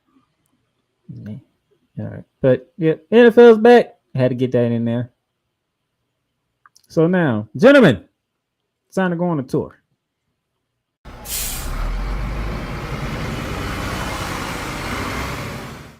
We're on a award tour with Muhammad, my man. Oh, I'm sorry, my bad. And we kick off our campus tour for week 2. We start off at Louisville, Kentucky, as the Louisville Cardinals are hosting James Madison. I would love for James Madison to play North Carolina again and put 70 points on them on another game in Chapel Hill. Why are you so disrespectful? What do you mean? I'm going to go ahead and get my picks because I may not be able to stick around for picks. I'm going to go Louisville. Yeah. Not you're probably picking this game, but I'm just, since it's there. Yeah, it's probably going to be Louisville in this one. I just want to play North Carolina and have them hang 70 on them again in Chapel Hill. That would be Friday, 7 p.m. on ESPN2. Let's go to Saturday. The Cyhawk Trophy is up for grabs in Ames, Iowa, as the Iowa Hawkeyes travel to Ames to take on the 16th-ranked Cyclones. Big noon kickoff will be there, 12 p.m. Fox. It feels like a letdown after last week, but I'm going to go Iowa State. Yeah, I am too. I'll be looking at a defensive battle here in Ames, Iowa. Which offense can do one play better? Yeah, that's pretty much what's going to be. It's going to be which offense can be more physical and succeed. I think that's the name of the game with this one. From there, we go to Durham, North Carolina, as the Blue Devils will be hosting the 11th ranked Fighting Illini of Illinois, 12 p.m. ESPN. Oh, Lord, you had to go old black man. Illinois. Not Illinois. He went Illinois. He did do that. I'm going to go Illinois, but I think it'll be a close one. You think it'll be a close one up there in Durham? Yeah, I think it'll be a close one up there in Durham. Duke feels a little embarrassed after last week, so I'll have a little extra fire. All right. From there, CW will be showcasing Baylor against 17th-ranked SMU. Baylor take a gun, put it to the Mustang's head, and shoot it. Why are you killing people now? No, I said the Mustang. Unfortunately, the Mustang will run and horse kick them if they do so. Unfortunately, I agree with you. Taylor will take that L. Yeah, unfortunately, I agree with you.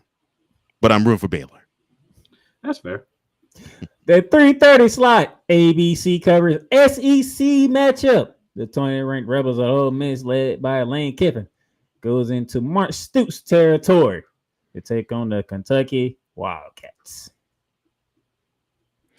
Yeah, ABC's praying for an Ole Miss L. Not ABC praying for Ole Miss L.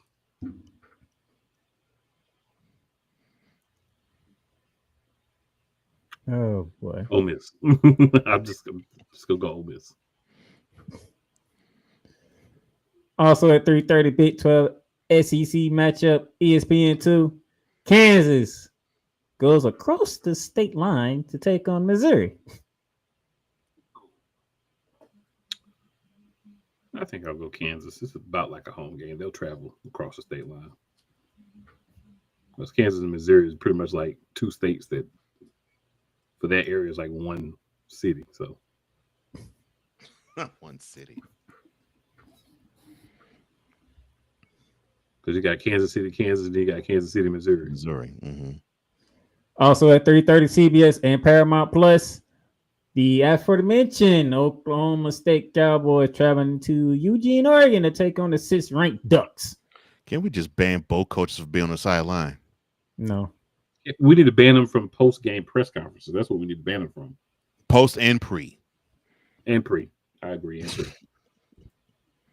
pre. They should. Oh no, we ain't gonna ban them. They should only be allowed to read pre-drafted statements, and then that's it. Pre-drafted statements. Yes. Let the ADs write what they're supposed to say. I agree with you. Yeah. And after that, be gone. Pre-drafted statement. Be gone. Oregon, of course. But, OSU's coaches crying about, they got more money than us. It doesn't mean you get better players. Maybe if you would cut the mother and actually coach better, maybe you get better players. 7:30, let's go to prime time, ESPN2. The number 12 ranked Sun Devils of Arizona State. They go into Cowtown to take on the Bulldogs of Mississippi State. The cowbells will be ringing, and they're going to still be taking L's. The Trident is about to stab the Bulldog.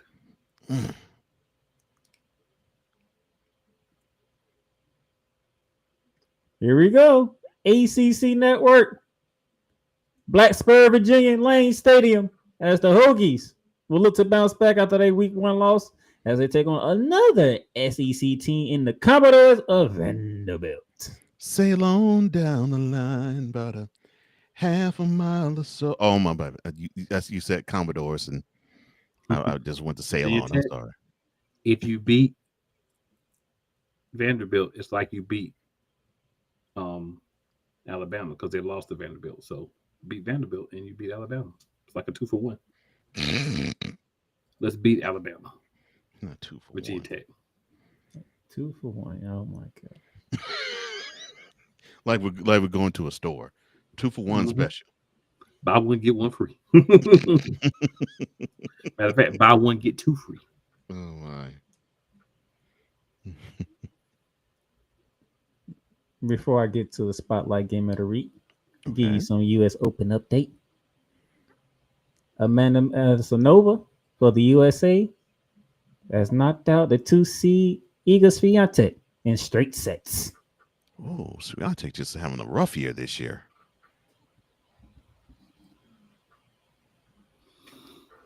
Another one for the Americans. It happens. Now, to our spotlight game of the week. We go to a town that makes Cole Johnson throw up. That's by hearing it. But he has to hear it today. Norman, Oklahoma. It's better than Dallas. As the 18th-ranked Sooners play host to the 15th-ranked Michigan Wolverines, 7:30 p.m. ABC. Reese Davis and Kirk Hershey will be on the call for this one. Oops, I said that out loud. I'm sorry. Yes, you did say that out loud. I'm going to go for the Wolverines. Coach But McCain yeah, says he's going to Wolverines. but yes, Norman is not the greatest of cities, and I have been there. It's not. Now, Coach McCain made his picks. Now it's time for what the other two guys and Coach Johnson and myself said. So let's go to the Bear Down Pick'em for Friday's action. We would not see another James Madison UConn again, so we went Louisville. Yeah, Right. that was obvious. Yeah, it was. To Saturday slate. Oh, look at that. All right. I mean, like, we still waiting to Iowa to show that they have an offense for once. Mm-hmm. Yeah. As long as what's his name? I forgot the coach name. Off the top of my head. Not France. As long as he's been there, we have not seen Iowa have an offense whatsoever. And that won't change. No, they're straight 3 yards to a cloud of dust. More like 2 yards on a cloud of dust. Yeah, and hope the defense can stop the opposing offense. That's pretty much how Iowa is down. Yeah. I don't think that's gonna work against this Cyclone team. In other words, I agree with Cool. Trash. So yes, Cyclones it is.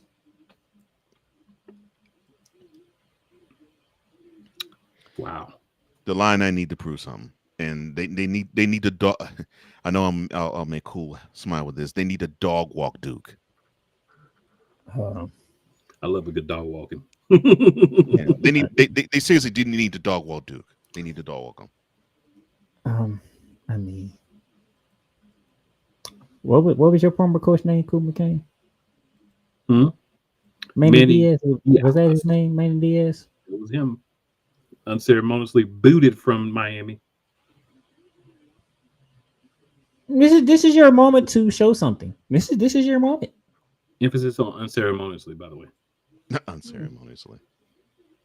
And emphasis on this is your moment, sir. Because yeah, I don't think I know anybody outside of Durham that's picking y'all to win this game. And half the people inside Durham shouldn't be if they are. Shame on them. Coach Johnson decided to be objective. Pisses me off. But SMU is the better team. I mean, look. And it's not close. No, it isn't close. I mean, Baylor has what 65 janitors. So I'm worried because we're all janitors. the same. So I'm kind of worried here. Yeah, I mean, and Cool said it. SMU should run all over Baylor. They should. Doesn't mean I like to see it, but they should. Yep. We're gonna make this quite simple. Lane Kiffin, you lose this game, you suck. You will be in the Kalen DeBoer boat, buddy. They should have done a fundraiser to get rid of him sometime 2 years ago. This is no disrespect to Mark Stoops, who was a good coach for Kentucky. But it's Kentucky. And Ole Miss is ranked to the top 20, and they're supposed to be they're gunning to be one of the top 12 in the playoffs, which I don't think they'll make it. But that is their game. That's their aim. That's their expectation. That's their expectation, right? That's all. Lane Kiffin, do your job.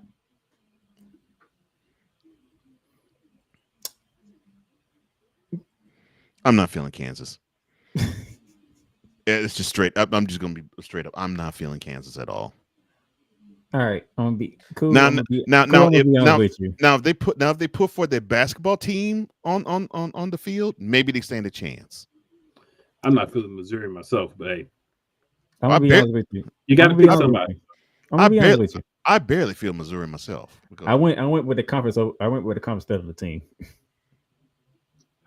Hey, I can respect that. I went with the team. I'm like, I went with the conference instead of the team. I'm like, Kansas sucks. Kansas sucks at football. They're horrible. Missouri blows. They may have one good season out of 20. Missouri is the Glizzy Gobblers at football, but oh wow. I mean, Did y'all really think we was going? Did you really think we would be dumb enough to pick the mullet over Oregon? Mm-mm. Will, that's what I'm saying. Will, that's what I'm saying. That's what I'm saying. Come on now. That's what I'm saying. Will with me. That's what I'm saying. Ain't nothing to talk about. It's not. There's nothing to talk about here. It's nothing to talk about. Okay. There's nothing to talk about. Yes, All right. really No problem. If the mother find a way to pull this off, Dan Lenny, darn fundraising, darn buyout, they throwing you in the Pacific Ocean. They gonna give him the Herm Edwards treatment. They're gonna meet him on the field, shake his hand with a pink slip. Oh no, not with a pink slip on the field. They'll give him the Herm Edwards if he come up there with that. You bet not lose to Mike Gunn in Oklahoma State and Eugene. Oh, so you basically say they're going to treat the coach like you normally do when you get your college degree. They tell you to reach out with the right hand to shake and the left hand to get the degree. Yep. It's going to be a pink degree. It's going to be a degree of separation. Hey, somebody had a comment about our previous game. Will S. Ed, and it's good to see you, sir. I'm glad that you are part of the show. I'm glad you're watching it. I hope you're enjoying it. He says, Mizzou is just trash enough to lose this. Go KU. That's what I'm saying. Again, if this was basketball, I would say basically the Mizzou don't stand a chance. Well, Mizzou stands a chance. They're just trash enough to lose it. They're trash enough to lose it. Unfortunately, Kansas, they are a city dump. So the dump versus the Grizzly Gobblers. And I'm not hating, and I don't have any hate toward Kansas. It's just that, again, they could put forth one good football program every 20 years. Like I said, Dan Laney, you better not lose this game. We throwing you in the Pacific. Oh, and yeah, in this game, you getting thrown in the Pacific. You lose to Oklahoma State after you get your pink slip. So you serve the pink slip, then you toss it to the Pacific Ocean. No, that's brutal. That is absolutely brutal. Spearing the dogs. I couldn't go conference on this one. I'm sorry. I couldn't do conference on this one. How could you? I mean, Mississippi State is a horrible. They might lose to Kansas. And Arizona State is a team that has an outside shot of being in the playoffs. So yeah, I mean they should go into Starkville and just smack the crap out of the Bulldogs. They should. Them Cowboys ain't gonna be enough. The Cowboys will ring loudly in the first and the second quarter, and then by the third quarter, you'll see them cowbells and the people leave. I can't do it. I can't do it. I can't do it. I'm sorry.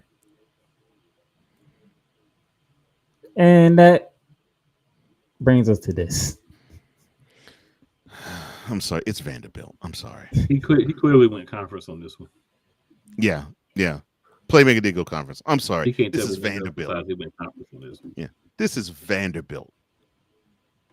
I live in this city.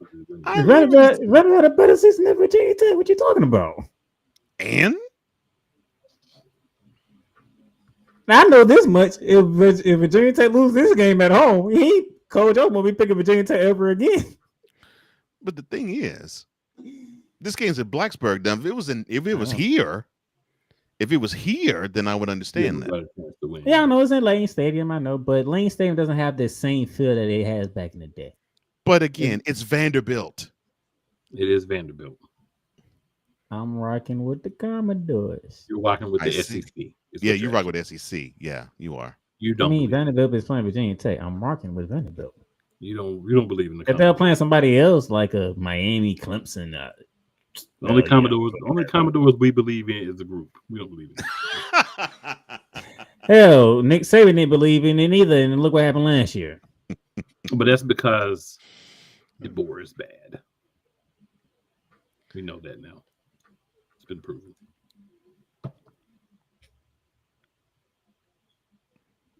I'm going with the Commodores. Hey, if anything happens, I'm giving Cole Johnson one back. I already took 2 from him last week. Fuck you.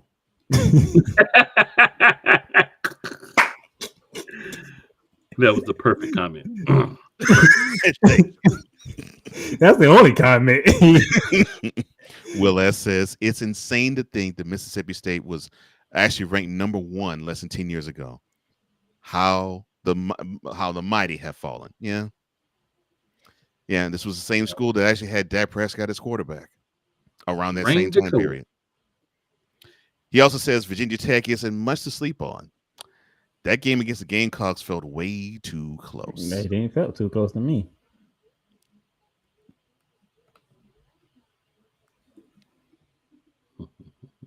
But hey, I'm going with the Virginia. I'm going with the Commodores. I may be wrong. Who knows?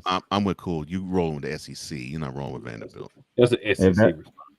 I ain't mad at it. You know, that's your peoples. Mm-hmm. You notice how y'all get down? I ain't mad at you. I ain't mad at them either. Yeah. Hey, at least I ain't picked Mississippi State, okay?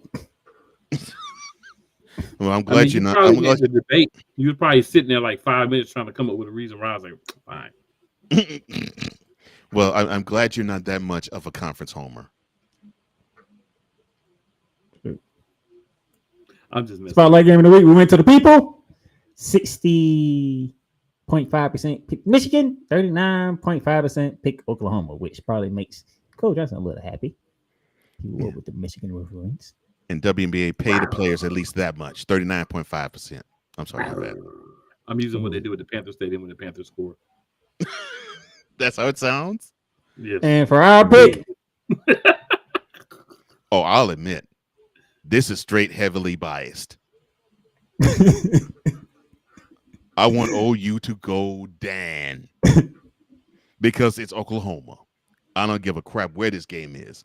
They could play it in Norman, which that's where this game is being played. They could play it in. They can play it in Mars. Yeah, they could play. They could play the Big House. They could play it on Mars. I don't care. I want Bangkok, Thailand. They could play in Thailand. They could play in the middle of the Pacific Ocean. I want to see the Wolverines dog walk the Sooners, and I want that Sooner schooner to turn. I want I want to see the Sooner schooner turn on its side. Not the Sooner schooner. Not the Sooner schooner. So pretty much, Coach Johnson said it was not an objective pick. Boomer Soomer Mott. Oh, my reason for picking Oklahoma. I don't know how Michigan's going. I haven't seen Michigan this year, and I don't know how they're going to look without their head coach.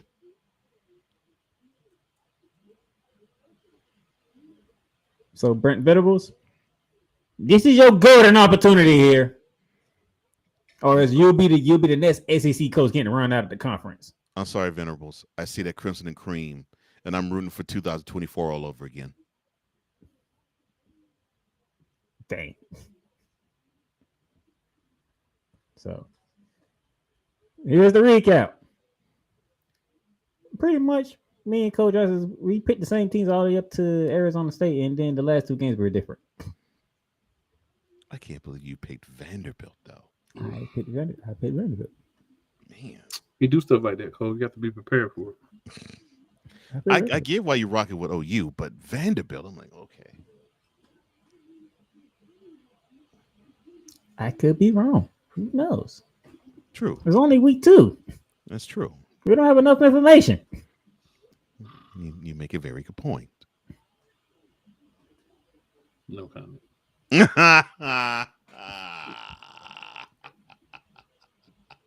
Not he stole my own line and used it against me. Damn. No comment. I'm gonna just say, God bless and heaven smile upon your picks, Playmaker. Now I feel like Batman when Catwoman disappeared on him. He was like, "Oh, so that's how that feels." I'm picking Vanderbilt. I'm sorry, okay? I'm sorry. That's Stand fine. by your pick. Right. That's fine. Stand by your incorrect pick. That's right. Your pick. Stand by. That's right. That's right. Stand 10 toes down, please. Yeah. Please. 12 toes. It's on screen. It is once it makes it on screen, it doesn't change. Don't say you sorry. You ain't sorry. F us. I'm sorry. I actually like Virginia Your Tech. pick, F us. I actually like Virginia Tech. That's right. That's right. I F, love it. that's right. You should do F your couch. F your couch. Grind What your is it? cowboy boot, muddy feet, all in It's our Vir- couches. I always liked the Virginia Tech though. It's just it was one of those like I'm just gonna go do it. And by the way, What team goes down? live play-by-play from Brian the Snowman will be calling the Michigan Wolverines and Oklahoma Sooners game. Show's time is at 7 p.m. Kickoff time is at 7:30. Why 14, Cool? Because, man, you got to stand all your toes plus some fingers down. Not all your toes plus some fingers. Jeez. I did not expect it. He said stand 14 toes down. I don't know what to do with Cool McCain. But I hey, don't know what to do with me either. I have to live with that is my monitor wrestling brother. So Mm-hmm. every minute I'm away. I have to live with and deal with myself. Nobody else does. So there you go. oh man. All right. Cool McCain, any final words as we sign off for today? I'm so happy that Chapel Bill, aka Billiam Belichick, got a comeuppance this week. And I hope, beyond hope, that the comeuppance continues. And the Raiders, as long as Thomas Brady is a partial owner, I hope that you are continue to be garbage.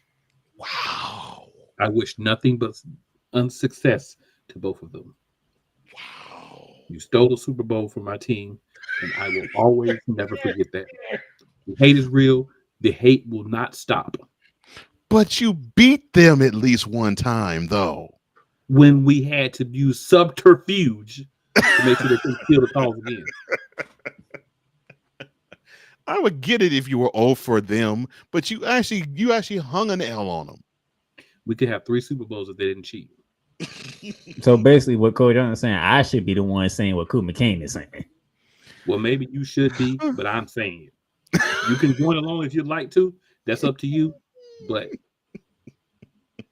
there's nothing for me to hate on, man. Always Tom Brady retired. Tom Brady ain't even. on the Raiders. So if the hate goes to he's now going to dislike the Raiders hard. Okay. Yes. Cool McCain said the hate transfers. It's transferable hate. I can understand that. I can understand that. William Belichick leaves North Carolina. I don't care if they win or lose anymore. But while he's there, rack up the L's, run them L's back. And this is a school where he roots basketball wise for them. Ain't got nothing to do with football. This is 2 different sports.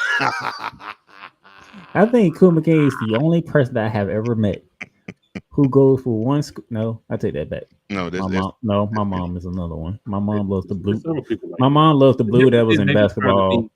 But see, they be trying to be like in the middle. No. If I'm not going to rock with your football team, I don't rock with your football team. Miami, I don't rock with your basketball team. I have no care whether you win or lose until my team is eliminated and you're still there in the tournament. And I say, you know what? If Miami's the only ACC team left, then I'd rather the ACC team win. But other than that, no care for Miami basketball, no care for North Carolina football. It's just how it is. Yeah, because my mom's a big Bulldog fan in football, and she's a Duke Blue Devil fan in basketball. Mm-hmm. Interesting. Yeah. I refuse to allow those jabronis on the other teams to try to suck me in. No. I have made my decision. My line of decision has been drawn as a child and it's not changed. We ain't trying to change it. It's just I'm interesting. just letting people know. Just so they see me with a Miami hat, they see me on a college basketball show with a North Carolina hat. Don't come for me. They gonna come for you anyway because Don't come for me. I am trying to help them. Don't come if for they him choose not to listen. That's a decision that they make, but they have been warned. But I will say to that challenge, please come for him because it's entertaining when he decides to eviscerate you. I get to sit back with popcorn. I will chew the popcorn with glee as he disseminates every part of you from head to toe. Says the Longhorn fan from head to toe. but I don't come for cool. You see how you do? You see how you try to do, Cole? You see how you try? Yes. Mm-hmm. He asked for it. I asked for. What did I ask for? Cool, Playmaker. What did I ask for? He asked for it. He wanted a different side of Darnell. He getting a different side. He asked for it. But see, you talking crap the way you shouldn't, because you rep a school where the quarterback you want to be in bubble wrap. That was for game one. How many times did I take? No, you probably still want to be in bubble wrap when he's on the field. No, we gotta play South Florida. We gotta bring our A game. I don't think South Florida playing this year. We got to take them seriously. We need to get this dub before we hit that 2-game gauntlet when we got to go to freaking LSU at Death Valley at prime time. And then after that game, we got to go down to freaking Hard Rock Stadium to take on Kings and Hurricanes. And no matter how good or bad our season is, you know we getting up for y'all because y'all ran from us for years. And we ain't forget that. Oh, no. Oh, wow. I ain't had nothing to do with that. But not Florida ran for Miami. That's cold. Wow. They played Florida State, but they didn't want to play Miami, even when it was bad. Still was scared. I forgot who made that decision. I forgot who made it. Matter of fact, I think Urban Myers made that decision. Not that I think about it. I think that started with Urban Myers. He said, I got 2 championships out of it. He said Florida ran for Miami. Wow. Hey, I got two championships out of it. All he was doing was being the Bill Belichick, the pre-Bill Belichick for hollering at the young women. That's all he was doing.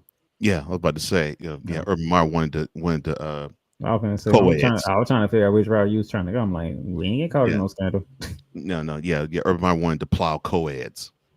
I said, we ain't get caught in no scandal when we won them titles. They also wanted to tickle they fancy. Yeah, and the dude still wanted to plow co-eds when he was coach of the Jaguars. Hey, you like what you like. Yeah, more power to him. That's all I got to say, gentlemen. Appreciate y'all having me on. Mm-hmm. And for the first time since 2000, if I remember correctly, 2014, Florida State, Florida, and Miami are all ranked in the top 15. Congratulations to the state of Florida. It might have been longer than that, but jeez. I'm hoping I'm not both of y'all. Everybody in the state of Florida, calm down. It's only week one. It's only week one. It's only week one. Calm down. I want y'all to be ranked as high as you can when you play us. Oh, wow. Both of them out. That might not happen. I wish we wasn't ranked, but it is what it is. Either way, you're going to be ranked higher than us unless somehow y'all decide to lose a game before you get to us, which that would be very disappointing. We got one of the SEC games coming up this week, so we should be all right. Not one of the SEC games. Yeah, them powder puffs. For Kuma came down in the bottom, for Cole Johnson, the playmaker here. It's been fun. Football is in full effect. We get ready for week 2. We will see y'all next week.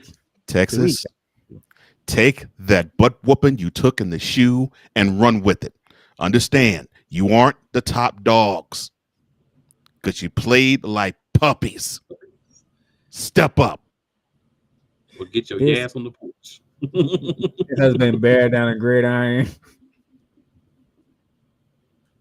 Hook up. Strong take, smarter debates, and it's all college football. Deuces.